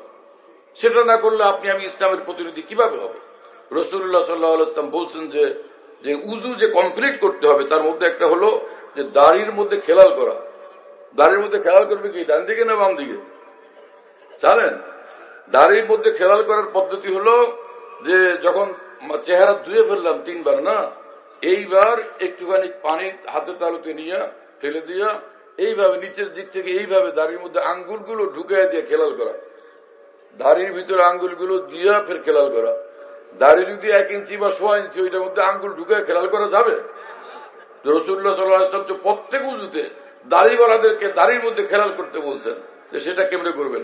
এইরকম দাড়ি যার মধ্যে খেলাল করা যায়, এটা এই 1 ফুট না হলে কি পারা যাবে? কি কথা বুঝতেছেন আমার ভাইয়েরা? কত আর ভুল করব, কত আর ভুল করব, কত আর যুক্তি খাড়া করবেন, তাই না? নিজেকে ক্ষতিগ্রস্ত করার জন্য এবং নিজেকে এবং মুসলমানদেরকে বিভ্রান্ত করার জন্য ইসলামের ভুল ব্যাখ্যা দেওয়ার দুঃসাহস আর কত কমবেন, আর কত করবেন? আর কবে উলামা হক্কানি উলামায়ে দ্বীনের কথা শুনে নিজে থামবেন এবং আখিরাতের দিকে সিরাতুল মুস্তাকিমের রাস্তার উপরই চলবেন? আল্লাহ আমাদেরকে প্রত্যেককে তৌফিক দেন। যার যত ভুল আছে, একটা হোক আর 1 লক্ষ, আল্লাহ আপনি সেটা শুধরে আমাদেরকে সিরাতুল মুস্তাকিমের হেদায়েত এবং কামিল নূর দান করেন। কোন মুসলমানের প্রতি বিদ্বেষ রাখা সঠিক না। মহব্বতের সাথে সব মুসলমানকে মহব্বত করা চাই, ভালোবাসা চাই। সারা জীবন দৌড়াদৌড়ি করলাম, কঠিন পরিশ্রম করলাম। আমি যখন ছাত্র জীবনে পড়ি মাদ্রাসায়, কোন দুনিয়ার কোন কাজের মধ্যে যাইতাম না, বাইরে ঘোরাঘুরি ইত্যাদি কিছু না, খালি পড়া। হুজুররা মানে আমাকে নিয়ে ডাইকেন ওয়াজ করতেন, নসিহত করতেন, হ্যাঁ মিয়া তুমি এত বড় করো, স্বাস্থ্য নষ্ট হয়ে যাইতেছে, শরীর স্বাস্থ্য না থাকলে তুমি কি করবা? এইরকম ডাইকে ডেকে নিয়ে কত যে হুজুররা নসিহত করছেন। ভাই কি করেন আপনি? ছবি তোলেন না তো? কিসের এটা আলো? আমার ভাই কথা বুঝতেছেন আপনারা? এই তো অনেক পরিশ্রম করতাম আমরা। তো এইরকম দাওরা হাদিস পর্যন্ত পড়লাম। পরে এক মাদ্রাসা থেকে বললো বুখারী শরীফ পড়ানো লাগবে। আমার যারা উস্তাদ, যারা বুখারী শরীফ পড়াইছেন, হাদিসের কিতাব পড়াইছেন, তারা আমাকে ডাকে নিয়ে বললেন যে অমুক মাদ্রাসায় বুখারী শরীফ পড়ানোর জন্য উস্তাদ চায়, তোমার চাইছিলাম দারুল দেওবন্দ পাঠাবো না অথবা দারুল করাচি, এখন তুমি যাও, আমাদেরই সিদ্ধান্ত, তুমি ওখানে গিয়ে পড়াও। উস্তাদরা যা বলতেন সেটাকে মানা, এর মধ্যে ভালাই, খায়ের, কল্যাণ, কামিয়াবি, এটা মনে করতাম। উস্তাদের আদব উস্তাদের মান্যতা থাকা তো উচিত। যাই হোক, পরে গেলাম, কিন্তু মনের মধ্যে একটা ব্যথা রয়ে গেল। সেটা কি, যে ইসলাম কমপ্লিট মুকাম্মাল এবং কমপ্লিট জীবন আদর্শ, পূর্ণাঙ্গ একটা জীবন আদর্শ, নিখুঁত এবং পূর্ণাঙ্গ, এর মধ্যে চুল মাত্র তিল মাত্র বালু পরিমাণ কোনো ঘাটতি নাই, কমতি নাই। এত পড়লাম, কিন্তু সেটা বুঝলাম কই। এটা যখন দাওরা হাদিস পড়ে ওই বছর এগুলো মনের মধ্যে, প্রতিটি বছর আমার অপেক্ষা ছিল ইসলাম কমপ্লিট কোড অফ লাইফ, ইসলাম পূর্ণাঙ্গ জীবন আদর্শ সমগ্র মানব জাতির জন্য, কিয়ামত পর্যন্তের জন্য, এটাকে আমার বুঝতে হবে। সে অপেক্ষায় থাকতাম। দাওরা হাদিসের বছর মনে করলাম, পড়তে পড়তে এই পর্যন্ত আসলাম, এখন এতগুলো হাদিসের কিতাব পড়ি, এখনো বুঝতেছি না ব্যাপার কি কথা বুঝেন নাই? বড় কষ্ট লাগতেছিল। যত বছর শেষ হচ্ছে শিক্ষাবর্ষ, ততই কষ্ট বাড়তেছে। এটা কি হলো এখনো তো বুঝি না। এর মাঝখানে হঠাৎ করাচি থেকে আমার শায়েখ, আমার মুর্শিদ, তিনি আসতে বড় তো শায়েখ বানাইছি তাকে, হঠাৎ তিনি আসলেন ভারত থেকে। মাওলানা সাহেব রহমতুল্লাহ আসলেন, পৃথিবীর সেরা, তখনকার পৃথিবীর মধ্যে সবচেয়ে সেরা এই দুই বুজুর্গ বাংলাদেশে আসলেন। আর আরেক মহান বুজুর্গ হাফিজ জুজুর রহমতুল্লাহ, তাকে দুইজনকে দাওয়াত দিয়ে আনছেন। আর পৃথিবীর তখনকার এশিয়ার সবচেয়ে বড় মুহাদ্দিস লালবাগ মাদ্রাসায় তিনি হাদিস পড়ান হযরত মাওলানা হেদায়েতুল্লাহ সাহেব রহমতুল্লাহ আলাইহি। হযরত মাওলানা তাকি উসমানী সাহেব দামাত বরকাতুহু বলছেন যে মাওলানা হেদায়েতুল্লাহ সাহেব রহমতুল্লাহ, যিনি আমাদের উস্তাদ, তার কাছে আমরা মিশকাত এবং তিরমিজি আওয়াল পড়ছি। মাওলানা তাকি উসমানী সাহেব বলেন, এশিয়াতে নিজের জমানাতে তিনি সবচেয়ে বড় মুহাদ্দিস ছিলেন। তিনিও সেখানে। শেখুল হাদিস মাওলানা আজিজুল হক সাহেব হুজুর বুখারী শরীফ পড়ান, তিনিও সেখানে। আমার শেখ আসলেন এবং তিনি সেদিন বয়ান করলেন, সব আলেম উলামা, সব আর তালবে ইলম, বিশাল আলেম উলামার মাজমাতে তিনি বয়ান করলেন। ওহো, আশ্চর্য! এমনটা মনে হলো যে ভারতে জগৎ কাঁপানো আলেমের দ্বীন ছিলেন আল্লামা সৈয়দ সুলাইমান নদভী রাহিমাহুল্লাহ তাআলা, কিন্তু হাকিমুল উম্মত মাওলানা থানভীর বিরুদ্ধে লিখতেন। বহুত বড় আলেম, বহু ভারী ভারী গ্রন্থের তিনি গ্রন্থকার। একবার ওনারই বন্ধু আল্লামা জাফর আহমদ উসমানী, তিনি তাকে চিঠি লিখছেন, মাওলানা লেখাপড়া অনেক জানেন, অনেক বিদ্বান, অনেক জ্ঞানী, বড় বুদ্ধিজীবী, হ্যাঁ, এবং অনেক বড় ভাষ্যকার, অনেক উচ্চমানের শ্রেষ্ঠ সাহিত্যিক আপনি, উর্দু ভাষাতে, আরবি ভাষাতে, সব ঠিক আছে, কিন্তু একটা জিনিস, সেটা হলো কালরা বুগজার মর্দে হাল পেশে মর্দে কামিল পামাল। কোরআন সুন্নাহর আলোকে বলছি, বলো না শুধু এলেম না, কোন কামের আল্লাহ ওয়ালার সামনে নিজেকে মিটানো চাই, এটা বাকি রয়ে গেছে। যে দিল সে जो बात निकलती है असर रखती है पर नहीं ताकत परवाज मगर रखती है। অন্তর থেকে যে কথা বের হয় কোন মুসলমানের কল্যাণকামিতা ভিত্তিতে, আরেকটা অন্তরকে সেটা প্রভাবিত করে। দিলেরটা দিলে লাগে গিয়া, অন্তরে লাগলো, তিনি ছুটলেন, হাকিমুল উম্মত মাওলানা থানভীর নিকট গেলেন। হযরত থানভীর কয়েক মজলিসে বসলেন। হযরত থানভী ওই মানুষ যার বিরুদ্ধে মাওলানা আল্লামা সৈয়দ সুলাইমান নদভী পত্রিকা লিখতেই থাকতেন। কয়েক মজলিসে বসার পর এক মজলিস থেকে যখন আল্লামা সৈয়দ সুলাইমান নদভী উঠলেন, এত জোরে কান্না আসছে, নিজেকে থামাইতে পারেন না। পরে একটা খাম্বার মধ্যে দাঁড়ায়, একটা খাম্বার মধ্যে জড়ায় ধরে একদম হিসকি দিয়ে কাঁদতেছিলেন, আর পুরো শরীর নাচতেছে, কাঁপতেছে। এরপরে তিনি একজন বড় মাপের কবিও ছিলেন, বড় আলেম, বড় সাহিত্যিক, বড় গ্রন্থকার, বড় মাপের কবি। তিনি একদমই তাৎক্ষণিকভাবে নিজের এই তাৎক্ষণিক তৈরি হওয়া এই ছন্দমালা পড়তে থাকলেন। জানে কিস अंदाज से तकरीर की फिर न पैदा सुबहाए बातिल हुआ आज ही पाया मजा कुरान में जैसे कुरान आज ही नाजिल हुआ। হাকিমুল উম্মত থানভীর নিকট আসলাম, কোরআনের ব্যাখ্যা আমি জানি, কোরআনের তাফসীর আমি করি, কিন্তু কি হলো আজকে যে উনার নিকট থেকে আল্লাহর দিন, আল্লাহর কোরআনের যে ব্যাখ্যা শুনলাম, আমার মনে হলো যে যেন কোরআন এই মাত্র আসমান থেকে নাজিল হচ্ছে, জैसे কোরআন আজ হি নাজিল হুয়া। ইমাম শাফি রহমাতুল্লাহর উস্তাদ, আমাদের হানাফি মযহাবের যে ইমাম আবু হানিফা রহমতুল্লাহ আলাইহি, তার শিষ্য ইমাম মুহাম্মদ রহমতুল্লাহ আলাইহি, আর তার ছাত্র হলেন ইমাম শাফি রহমতুল্লাহ আলাইহি, তার ছাত্র হলেন ইমাম আহমদ ইবনে হাম্বল রহমতুল্লাহ আলাইহি, ইমাম মালিক রহমতুল্লাহ আলাইহি, ইমাম আবু হানিফা রহমতুল্লাহর সমসাময়িক ছিলেন। কথা বুঝতেছেন প্রিয় বন্ধুরা? সেই ইমাম মুহাম্মদ রহমতুল্লাহ আলাইহি সম্পর্কে ইমাম শাফি রহমতুল্লাহ আলাইহি বলেন, আমার উস্তাদ ইমাম মুহাম্মদ যখন আল্লাহর দ্বীনের কথা বলতে থাকেন, আমার মনে হয় কি কাআন্নাল কুরআন উনজিলা আলাইহি, আমার মনে হয় যে এই মাত্র কোরআন আসমান থেকে তার উপর নাজিল হলো এবং তার জবান থেকে সেটা বের হচ্ছে। আল্লাহু আকবার। এই হলো আলেমে দ্বীন। হ্যাঁ, এই হলেন তারা আলেমে দ্বীন। আল্লাহু আকবার। আর আজকে এমন সব আলেমে দ্বীনের ওয়াজ শুনি আমরা, সে আলেমদের অবস্থা দেখলে অবাক লাগে। একজন ডিসি, একজন এসপি, হ্যাঁ, একজন কলেজের প্রিন্সিপাল, প্রফেসর, একজন ভার্সিটির প্রফেসর, সেই মজলিস মাহফিল, ওয়াজ মাহফিল বসাও নিজের জন্য লজ্জাজনক মনে করেন। এমন তামাশা করতে থাকে মাহফিলের স্টেজের মধ্যে, কোত্থেকে এই লোকগুলোকে নিয়ে আসা হয়। এত সব তামাশা যে ইসলামের প্রতিনিধিত্বের ক্ষেত্রে যেটা অমর্যাদাকর প্রমাণিত হয়। এগুলো কি ইসলামের কথাবার্তা, ইসলামের প্রতিনিধিত্ব? সেই আলেমে দ্বীন যে এতগুলো তামাশা করে ওয়াজ করেন, এত রং ঢং, এত গায়া, আল্লাহর নবী এখানে থাকলে ঠিক এরকমই করতেন। হ্যাঁ, তাহলে সে নবীর নায়েবের কাজ এটা কিভাবে হইতে পারে? নবীর প্রতিনিধিত্ব এটা কিভাবে হইতে পারে? আল্লাহ আমাদেরকে ভুল পথ থেকে ফিরবার তৌফিক দান করেন, বুঝ দান করেন। হাকিমুল উম্মত মাওলানা আশরাফ আলী থানভী রাহমাতুল্লাহ আলাইহি বলেন, নূরে ফাহাম, শোনেন আপনারা যারা আলেমে দ্বীন, नूर फाम किसी फानी फिल्ला बाकी बिल्लाह की सोबत के बेदून हासिल नहीं होता। আল্লাহ পাকের দ্বীনের নূর ওয়ালা বুঝ কোশ্চিন কালো পয়দা হয় না কোন কামেল ওলির সোবত লাভ ব্যতীত।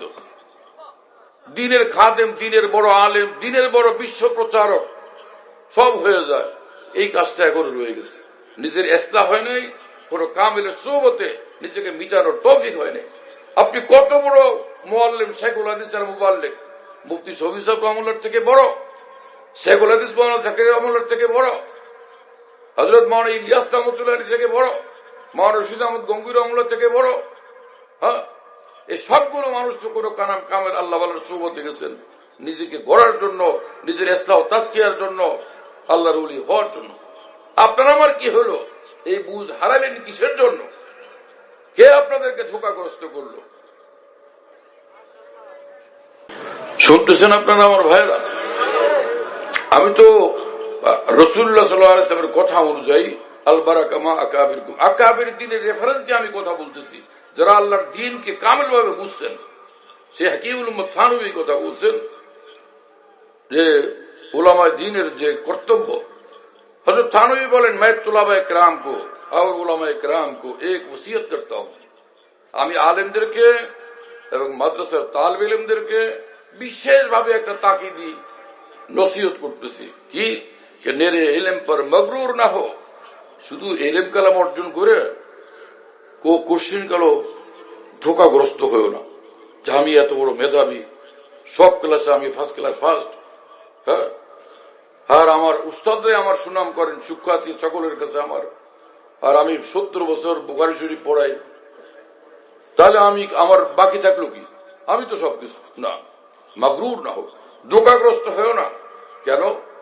कि इसका कार आमद होना मौकूफ है अहलुल्लाह की खिदमत, सोबत और नजर इनायत पर। তোমার ইলম তোমাকে কামিয়াব করবে, বিজয়ী করবে। এই ইলমের কারণে তুমি নাজাত পাবে, জান্নাতুল ফিরদাউস পাবে, বড় মর্তবা পাবে। কিন্তু কখন? যখন তুমি কোন কামেল আল্লাহ ওয়ালার সোবত লাভ করবে এবং তার খেদমত করবে এবং তার আন্তরিক সুদৃষ্টি তুমি পাবে। 3টা শব্দ বলছেন, সোবত, খেদমত, নজরে এনায়েত। এরপরে তিনি বলতেন বে নায়াতে হক ও খাসানে হক গর মালক বাসত সিয়াহস্তাসফরা। যদি কেউ সারা পৃথিবীর ইলম অর্জন করে কিন্তু কোন কামেল আল্লাহওয়ালার সোহবত আর সে দোয়া পায় নাই, তার আন্তরিক সুদৃষ্টি পায় নাই, সে মনে করতেছে আমার জীবনটা আলোকিত, কিন্তু সিয়া হাস্তা সড়ক জীবনের সবগুলো পাতা কলঙ্কময়, তার সবগুলো পাতা কালো, কিন্তু সেই বুঝবার অনুভূতি তার নেই। এটা হাকিমুল উম্মত থানভী বললেন। আচ্ছা যাক, তিনি এক আলেম মানুষ এবং মুজাদ্দিদ ছিলেন বিগত হিজরি শতাব্দীর, কিন্তু বিস্ময়কর হলো যে তার পূর্ব থেকে এই কথা চলে আসতেছে কি, যে শেখ আব্দুল কুদ্দুস গঙ্গুই রহমতুল্লাহ আলাইহি অনেক বড় মানুষ ছিলেন। তিনি আলেমদেরকে বলেন, দাওরা হাদিস পাশ করে গিয়েই মিয়া এলমে দ্বীনের কোর্স কমপ্লিট করেই গিয়া ওয়াজ করতে বসে যাও না, তাবলীগ করতে বসে যাও না, এবং মাদ্রাসায় গিয়া হাদিসের কিতাব ফিকহের কিতাব পড়াইতে বসে যাও না। মসনদে বসার আগে কোন কামেল আল্লাহ ওয়ালার কাছে গিয়ে নিজের ইসলাহ করাও, তাজকিয়া করাও, নিজেকে আগে মিটাও, ফের তুমি যেখানে বসবা তোমার জবান থেকে নূর আর নূর বর্ষণ হবে, নূর আর নূর বর্ষণ হবে। হ্যাঁ, যে ভারতের এক মহান বুজুর্গ বলছিলেন যে জুচুক বাইটে কুয়ে গরা মালুম হতা হো আর জুল্লাব খোলো দরিয়ায় রওয়া মালুম হতা হো। আমি চুপ করে বসে থাকি, এক আল্লাহর ওলির সোহবতে দীর্ঘ জমানা কাটাইছি আমি, কিন্তু আশ্চর্য, আমি চুপ করে বসে থাকলে আমি অনুভব করি আল্লাহ পাক আমাকে নূরের সে আকাশ চুম্বী এক বিশাল নূরের পাহাড় বানায় দিচ্ছেন। আর যখন আমি কথা বলতে শুরু করি, আমার কথা বলতে হয় না, আমার জবানে আল্লাহর তরফ থেকে যেটা আমার অন্তরে ঢালতে থাকেন সেটা আমার জবান থেকে বের হইতে থাকে দরিয়ার স্রোতের মতো। এটাকে ইলহাম বলে। কথা বুঝতেছেন? এরও পূর্বে চলেন, মানে সে মুজাদ্দিদ আলফে সানির মতো মানুষ, তিনি বলছেন এই কথা। আমার ভাইরা, আপনি এত বড় মানুষের রেফারেন্স দিই, আপনারা চিন্তা ভাবনা করেন। মুজাদ্দিদ আলফে সানি রহমাতুল্লাহর জীবনীতে এই কথা আমি পড়ছি এবং হাকিমুল উম্মত থানভীর মলবুজাতেও পড়ছি। মুজাদ্দিদ আলফে সানি রহমতুল্লাহ আলাইহি বলেন, মুসলমানের নিকট যদি দুইটা জিনিস থাকে, এক নম্বর হলো হুব্বে শাইখ, আরেকটা ইত্তেবায়ে শরীয়ত, ইত্তেবায়ে সুন্নত। কোন কামেল আল্লাহওয়ালার সঙ্গে তার সম্পর্ক আছে, তাকে সে ভালোবাসে, তার মহব্বতটা তার মধ্যে আছে, আর শরীয়ত মোতাবেক সুন্নত মোতাবেক জিন্দেগি আছে। এইরকম যদি দুইটা জিনিস তার মধ্যে, এই দুইটা জিনিস যদি তার মধ্যে থাকে, উসকে জুলমাত বিসব আনওয়ার, তার জীবনের যে অধ্যায়গুলোকে সে মলিন কলঙ্কময় কালো দেখতেছে, সবটা আলোকিত, সবটা আলোকিত। সে বুঝতেছে না সবটা আলোকিত। এই দুই জিনিস থাকলে সবটা আলোকিত হইতে বাধ্য। আর এই দুইটার একটা যদি নাই, তো উসকে আনোয়ার ভি সব জুলুমাত है। তার জীবনের যে অধ্যায়গুলোকে সে নূরে আলোকিত মনে করতেছে, সবটা কালো, সবটা কলঙ্কময়, সবটা কালিমা যুক্ত, কিন্তু সে বুঝতেছে না। এত বড় মানুষ সেই কথা বলছেন, তারপরও আপনি মাওলানা সাহেব তাল বেলে মানবেন না? হ্যাঁ, আল্লাহ পাক আমাদেরকে বুঝ দান করেন।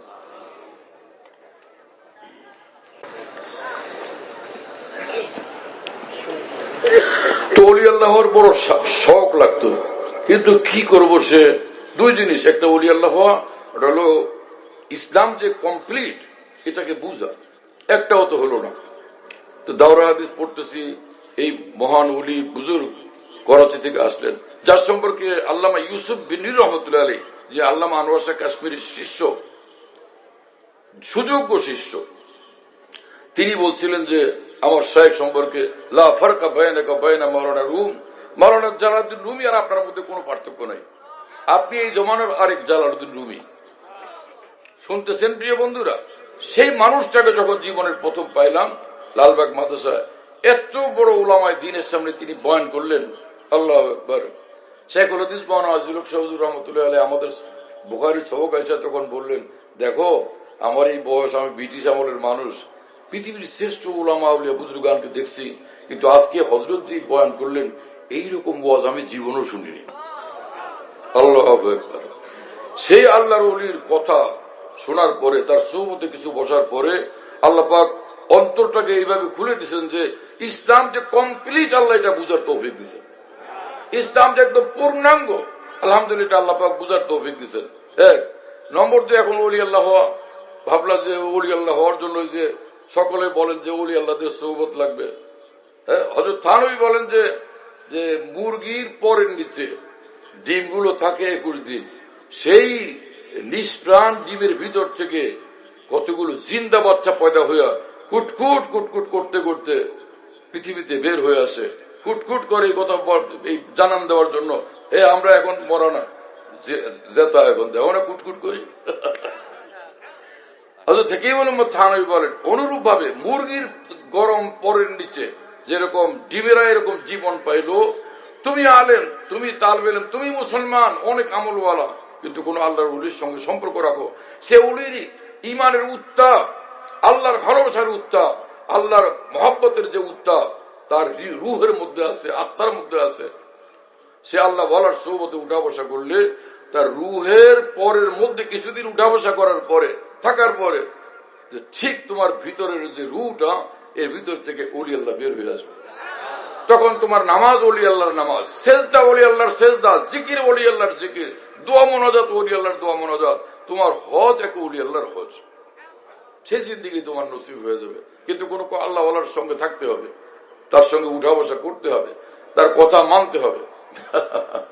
এটা করলে কত যে এরকম ঘটনাবলী আমাদের জানা আছে, আলহামদুলিল্লাহ। কিন্তু এখন সেগুলো একদিনে কি সব বলা যায়? আল্লাহ পাক আমাদেরকে বুঝ দান করেন, তৌফিক দান করেন। কোরআন শরীফের এক আয়াত পড়ছিলাম, আল্লাহ পাক বলেন ইন্নাল মুত্তাকিনা ফি জান্নাতিন ওয়া নাহার, এইখানেই সব কথা ফাইনাল।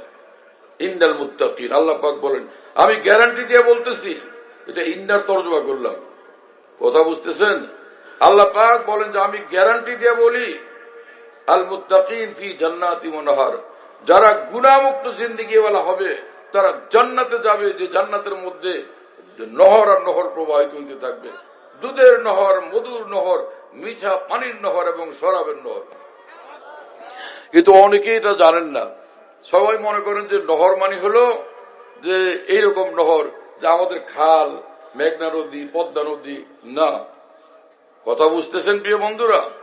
মুফাসসিরিন লিখছেন, ওই তাফসীর কিতাবটার রেফারেন্স এই মুহূর্তে আমার একদম 100 ভাগ কসম করে বলতে পারবো না, কারণে বললাম না, রেফারেন্সটা মনে পড়ে তারপরও বললাম না। ওলামায়ে কেরাম বহুত আছেন, তারা দেখবেন। সেটা কি? সেটা হলো যে সেটা জাদাবিল না, যে এরকম খালের মতো যে গভীরতাওয়ালা নহর না, সমতল জমিনের উপরে, জান্নাতের সামনে, জান্নাতের পাশে সমতল জমিনের উপরে দুধের নহর প্রবাহিত হতে থাকবে, সমতল জমিনের উপরে পানির নহর প্রবাহিত হতে থাকবে। কি বিস্ময়কর ব্যাপার হবে, শুনতেছেন প্রিয় বন্ধুরা? আল্লাহু আকবার।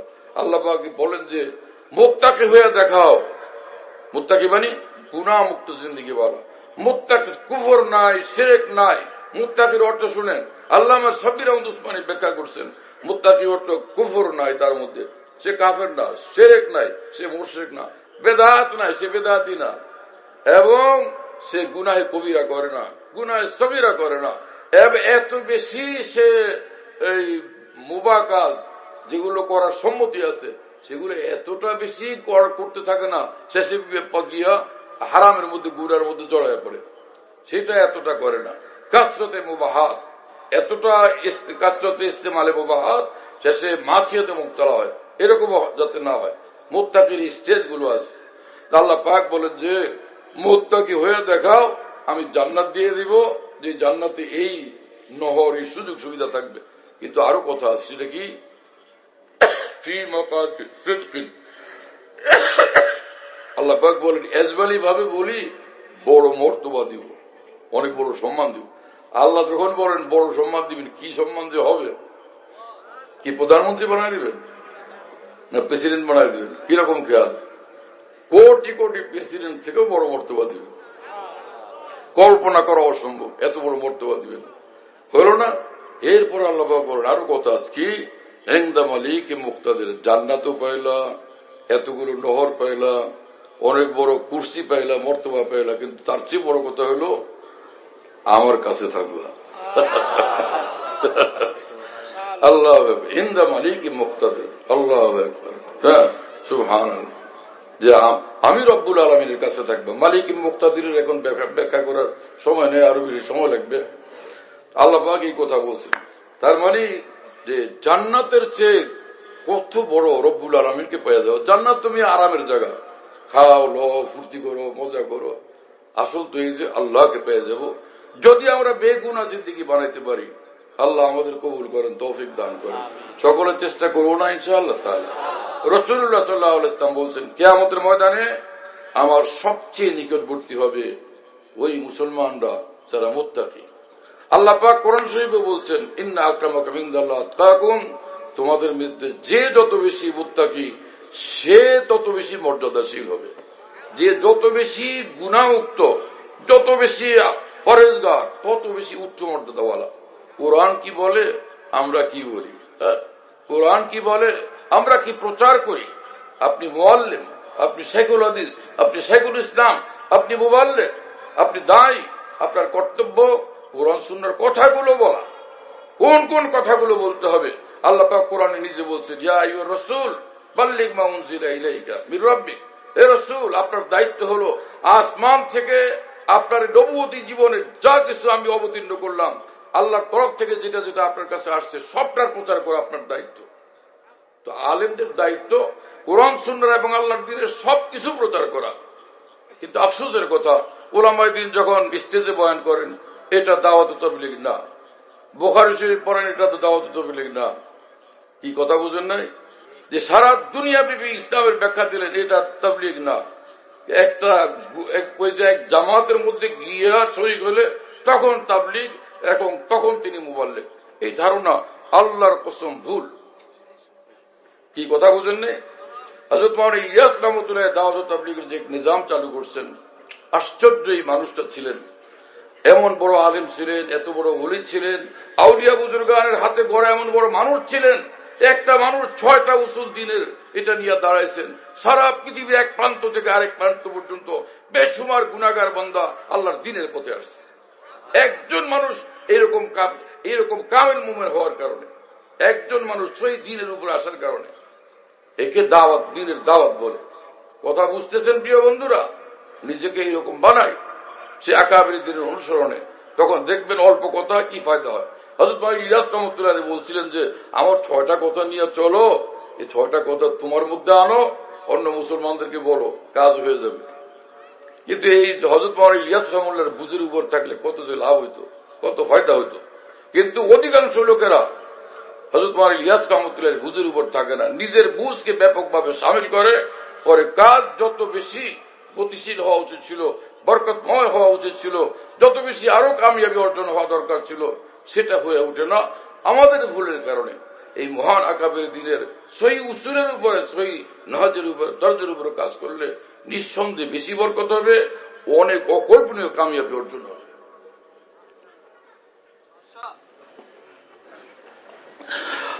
মাওলানা ইলিয়াস রহমাতুল্লাহর নিকট হযরতের কিতাবে মাওলানা ইলিয়াস রহমাতুল্লাহর মুলফুজাতের মধ্যে পড়ছি, এক জায়গায় দাওয়াতের সাথীরা গেছেন, ওখান থেকে চিঠি লিখছেন যে আমরা এখানে আসলাম, মুসলমানদেরকে ডাকলে আসে, আলেম ওলামাদের ডাকলে আসে না।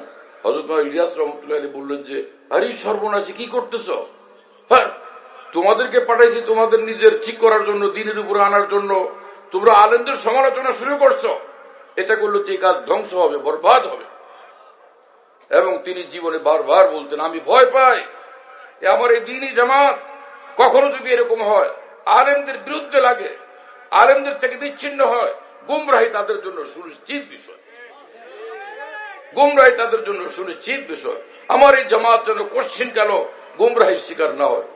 মুফতি শফি সাহেব রহমতুল্লাহ আলাইহি মাওলানা ইলিয়াস রহমতুল্লাহর জীবনের একদম শেষ সময়, আর বেশি দিন হয়তো বাঁচবেন না, একদম মুমূর্ষু অবস্থা প্রায়, ওই সময় হযরত মুফতি শফি সাহেব রহমাতুল্লাহ, যে পৃথিবীর উপমহাদেশের বিখ্যাত আলেম দ্বীন মুফতি শফি সাহেব রহমাতুল্লাহ, এই মহান বুজুর্গের সঙ্গে দেখা করতে গেছেন। তো হযরত মাওলানা ইলিয়াস রহমতুল্লাহ আলাইহি বললেন, মুফতি শফি সাহেব আমার ভয় লাগে, আমি যে একটা জামাত, একটা কাজ জারি করে দিলাম, এরা যদি আমার পরে যে সহি নিয়ম উসুল নীতিমালা আমি দিয়ে গেছি এটার উপর না থাকে, এরা যদি উলামায়ে দ্বীন থেকে বিচ্ছিন্ন হয়ে যায়, তখন এই জামাত তো গুমরা হয়ে যাবে। তাহলে কাল কিয়ামতে আমি আল্লাহর কাছে কি জবাব দিব? আমার ভয় লাগতেছে, দিন দিন কাজ আগে বাড়তেছে, খালি চতুর্দিকে আগে বাড়তেছে। আমার ভয় হয় আল্লাহ পাক আমাকে ঢিল দিতেছেন কিনা। কোরআন শরীফ আছে সানাস্তাদরিজুহুম, যে আমি তাদেরকে ঢিল দেব, শেষে গিয়ে ধরবো। সেই ঢিল দেওয়ার মধ্যে আমিও পড়লাম কিনা আমার তো ভয় লাগে। দেখেন কি মানুষ, ইন্নামাল মুমিনুন আল্লাযীনা ইযা যুকিরাল্লাহু ওয়াজিলাত কুলুবুহুম, সত্যিকার ঈমানওয়ালা তাকে বলে। আল্লাহর কোরআনে বলেন যে আল্লাহর দ্বীন, আল্লাহর কথা সামনে আসলে সে কাঁপতে থাকে। এইরকম কাঁপতেন তিনি হযরত মাওলানা ইলিয়াস রাহমাতুল্লাহ আলাইহি। মুফতি শফি সাহেব রাহমাতুল্লাহ উত্তরে বলেন, হযরত ওয়ালা, আল্লাহর কোরআন সুন্নাহর ইলম আল্লাহ আপনাকে দিচ্ছেন, আপনি সহি তরিকার উপরে সকলকে রেখে গেছেন, এজন্য আপনি দায় মুক্ত। এরপরে যদি কেউ এর ভুল ব্যাখ্যা দেয়, ভুল অবস্থান নেয়, ভুল পথে যায়, তার জন্য তারা দায়ী হবে, আপনি কোশ্চেন কারো দায়ী হবেন না। আর আপনি বলেন যে আল্লাহ আমার ঢিল দিতেছে কিনা পরে ধরবেন, ভয় লাগে কেন? কোরআন শরীফে আল্লাহ পাক বলছেন অহুম লা ইয়াশউরুন, না অহুম লা ইয়ালামুন, আমি যাদেরকে ঢিল দেই ওরা নিজেরা টের পায় না, অথচ আপনি বলতেছেন আমার ডর লাগে যে ঢিল দিল কিনা। এই আপনার এই কথা প্রমাণ আল্লাহ আপনার সেই বিপজ্জনক ঢিল দেন নাই, তাহলে আপনি টেরই পেতেন না। আপনি তো অন্তরের ভিতরে কাঁপতেছেন যে না জানি আমার ঢিল দিয়ে পরে ধরবেন। আপনার এই বিষয়টাই, এই গুণটাই দলিল যে আল্লাহ ওই বিপজ্জনক ঢিলের মধ্যে আপনাকে ফেলেন নাই। কি কথা বুঝতেছেন প্রিয় বন্ধুরা? এটা সুস্পষ্ট বিষয়। আল্লাহর কোরআনের যে তাফসীর করেন তিনি দায়ী, তিনি মুবাল্লিগ। হ্যাঁ, যিনি বুখারী শরীফ পড়ান তিনি দায়ী, তিনি মুবাল্লিগ। ইসলামের যে কোনো বিষয়ে কথা বলেন তিনি দায়ী, তিনি মুবাল্লিগ। আর এই তাবলীগ জামাত নামে যে জামাত, মুবারক এক জামাত চালু হয়েছে, এই জামাতের সঙ্গে যারা দ্বীনের কাজে যুক্ত হন, এই খেদমত করেন, মেহনত করেন, আমাদের যেহেতু আকাবের দ্বীন, বুজুর্গানের দ্বীনের চালু করে এক কাজের মধ্যে আসছেন, বরকতময় কাজ, এইটার মধ্যে জুড়ে থাকলে আপনার নিশ্চয়ই ফায়দা হবে। কি কথা বুঝতেছেন প্রিয় বন্ধুরা? কিন্তু ওলামায়ে দ্বীনকে শ্রদ্ধা করতে হবে, আকাবের দ্বীনকে শ্রদ্ধা করতে হবে। আর খালি এক দুটা বই পুস্তক পড়েই মনে করলে যে আমি পুরো দিন শিখে ফেলছি, এটা ভুল করা হবে। বরং মাওলানা ইলিয়াস রাহমাতুল্লাহ আলাইহির নির্দেশ অবশ্যই পালন করতে হবে যে ফাজাইল এটা তালিমের মজলিসে শিখো, আর আহকাম ও মাসাইল শরীয়ত উলামায়ে দ্বীন থেকে শিখো। এই দুই কথার উপর যারা কায়েম থাকবে, হকের উপর থাকবে, হেদায়েতের উপর থাকবে, সিরাতুল মুস্তাকিমের রাস্তা পেয়ে যাবে। কি কথা বুঝতেছেন প্রিয় বন্ধুরা? আকাবেরকে বাদ দিলেই কিন্তু বিপদ বাড়বে। ওয়া আখিরু দাওয়ানা আলহামদুলিল্লাহি রাব্বিল আলামিন ওয়া সাল্লাল্লাহু আলা নবিয়্যিনা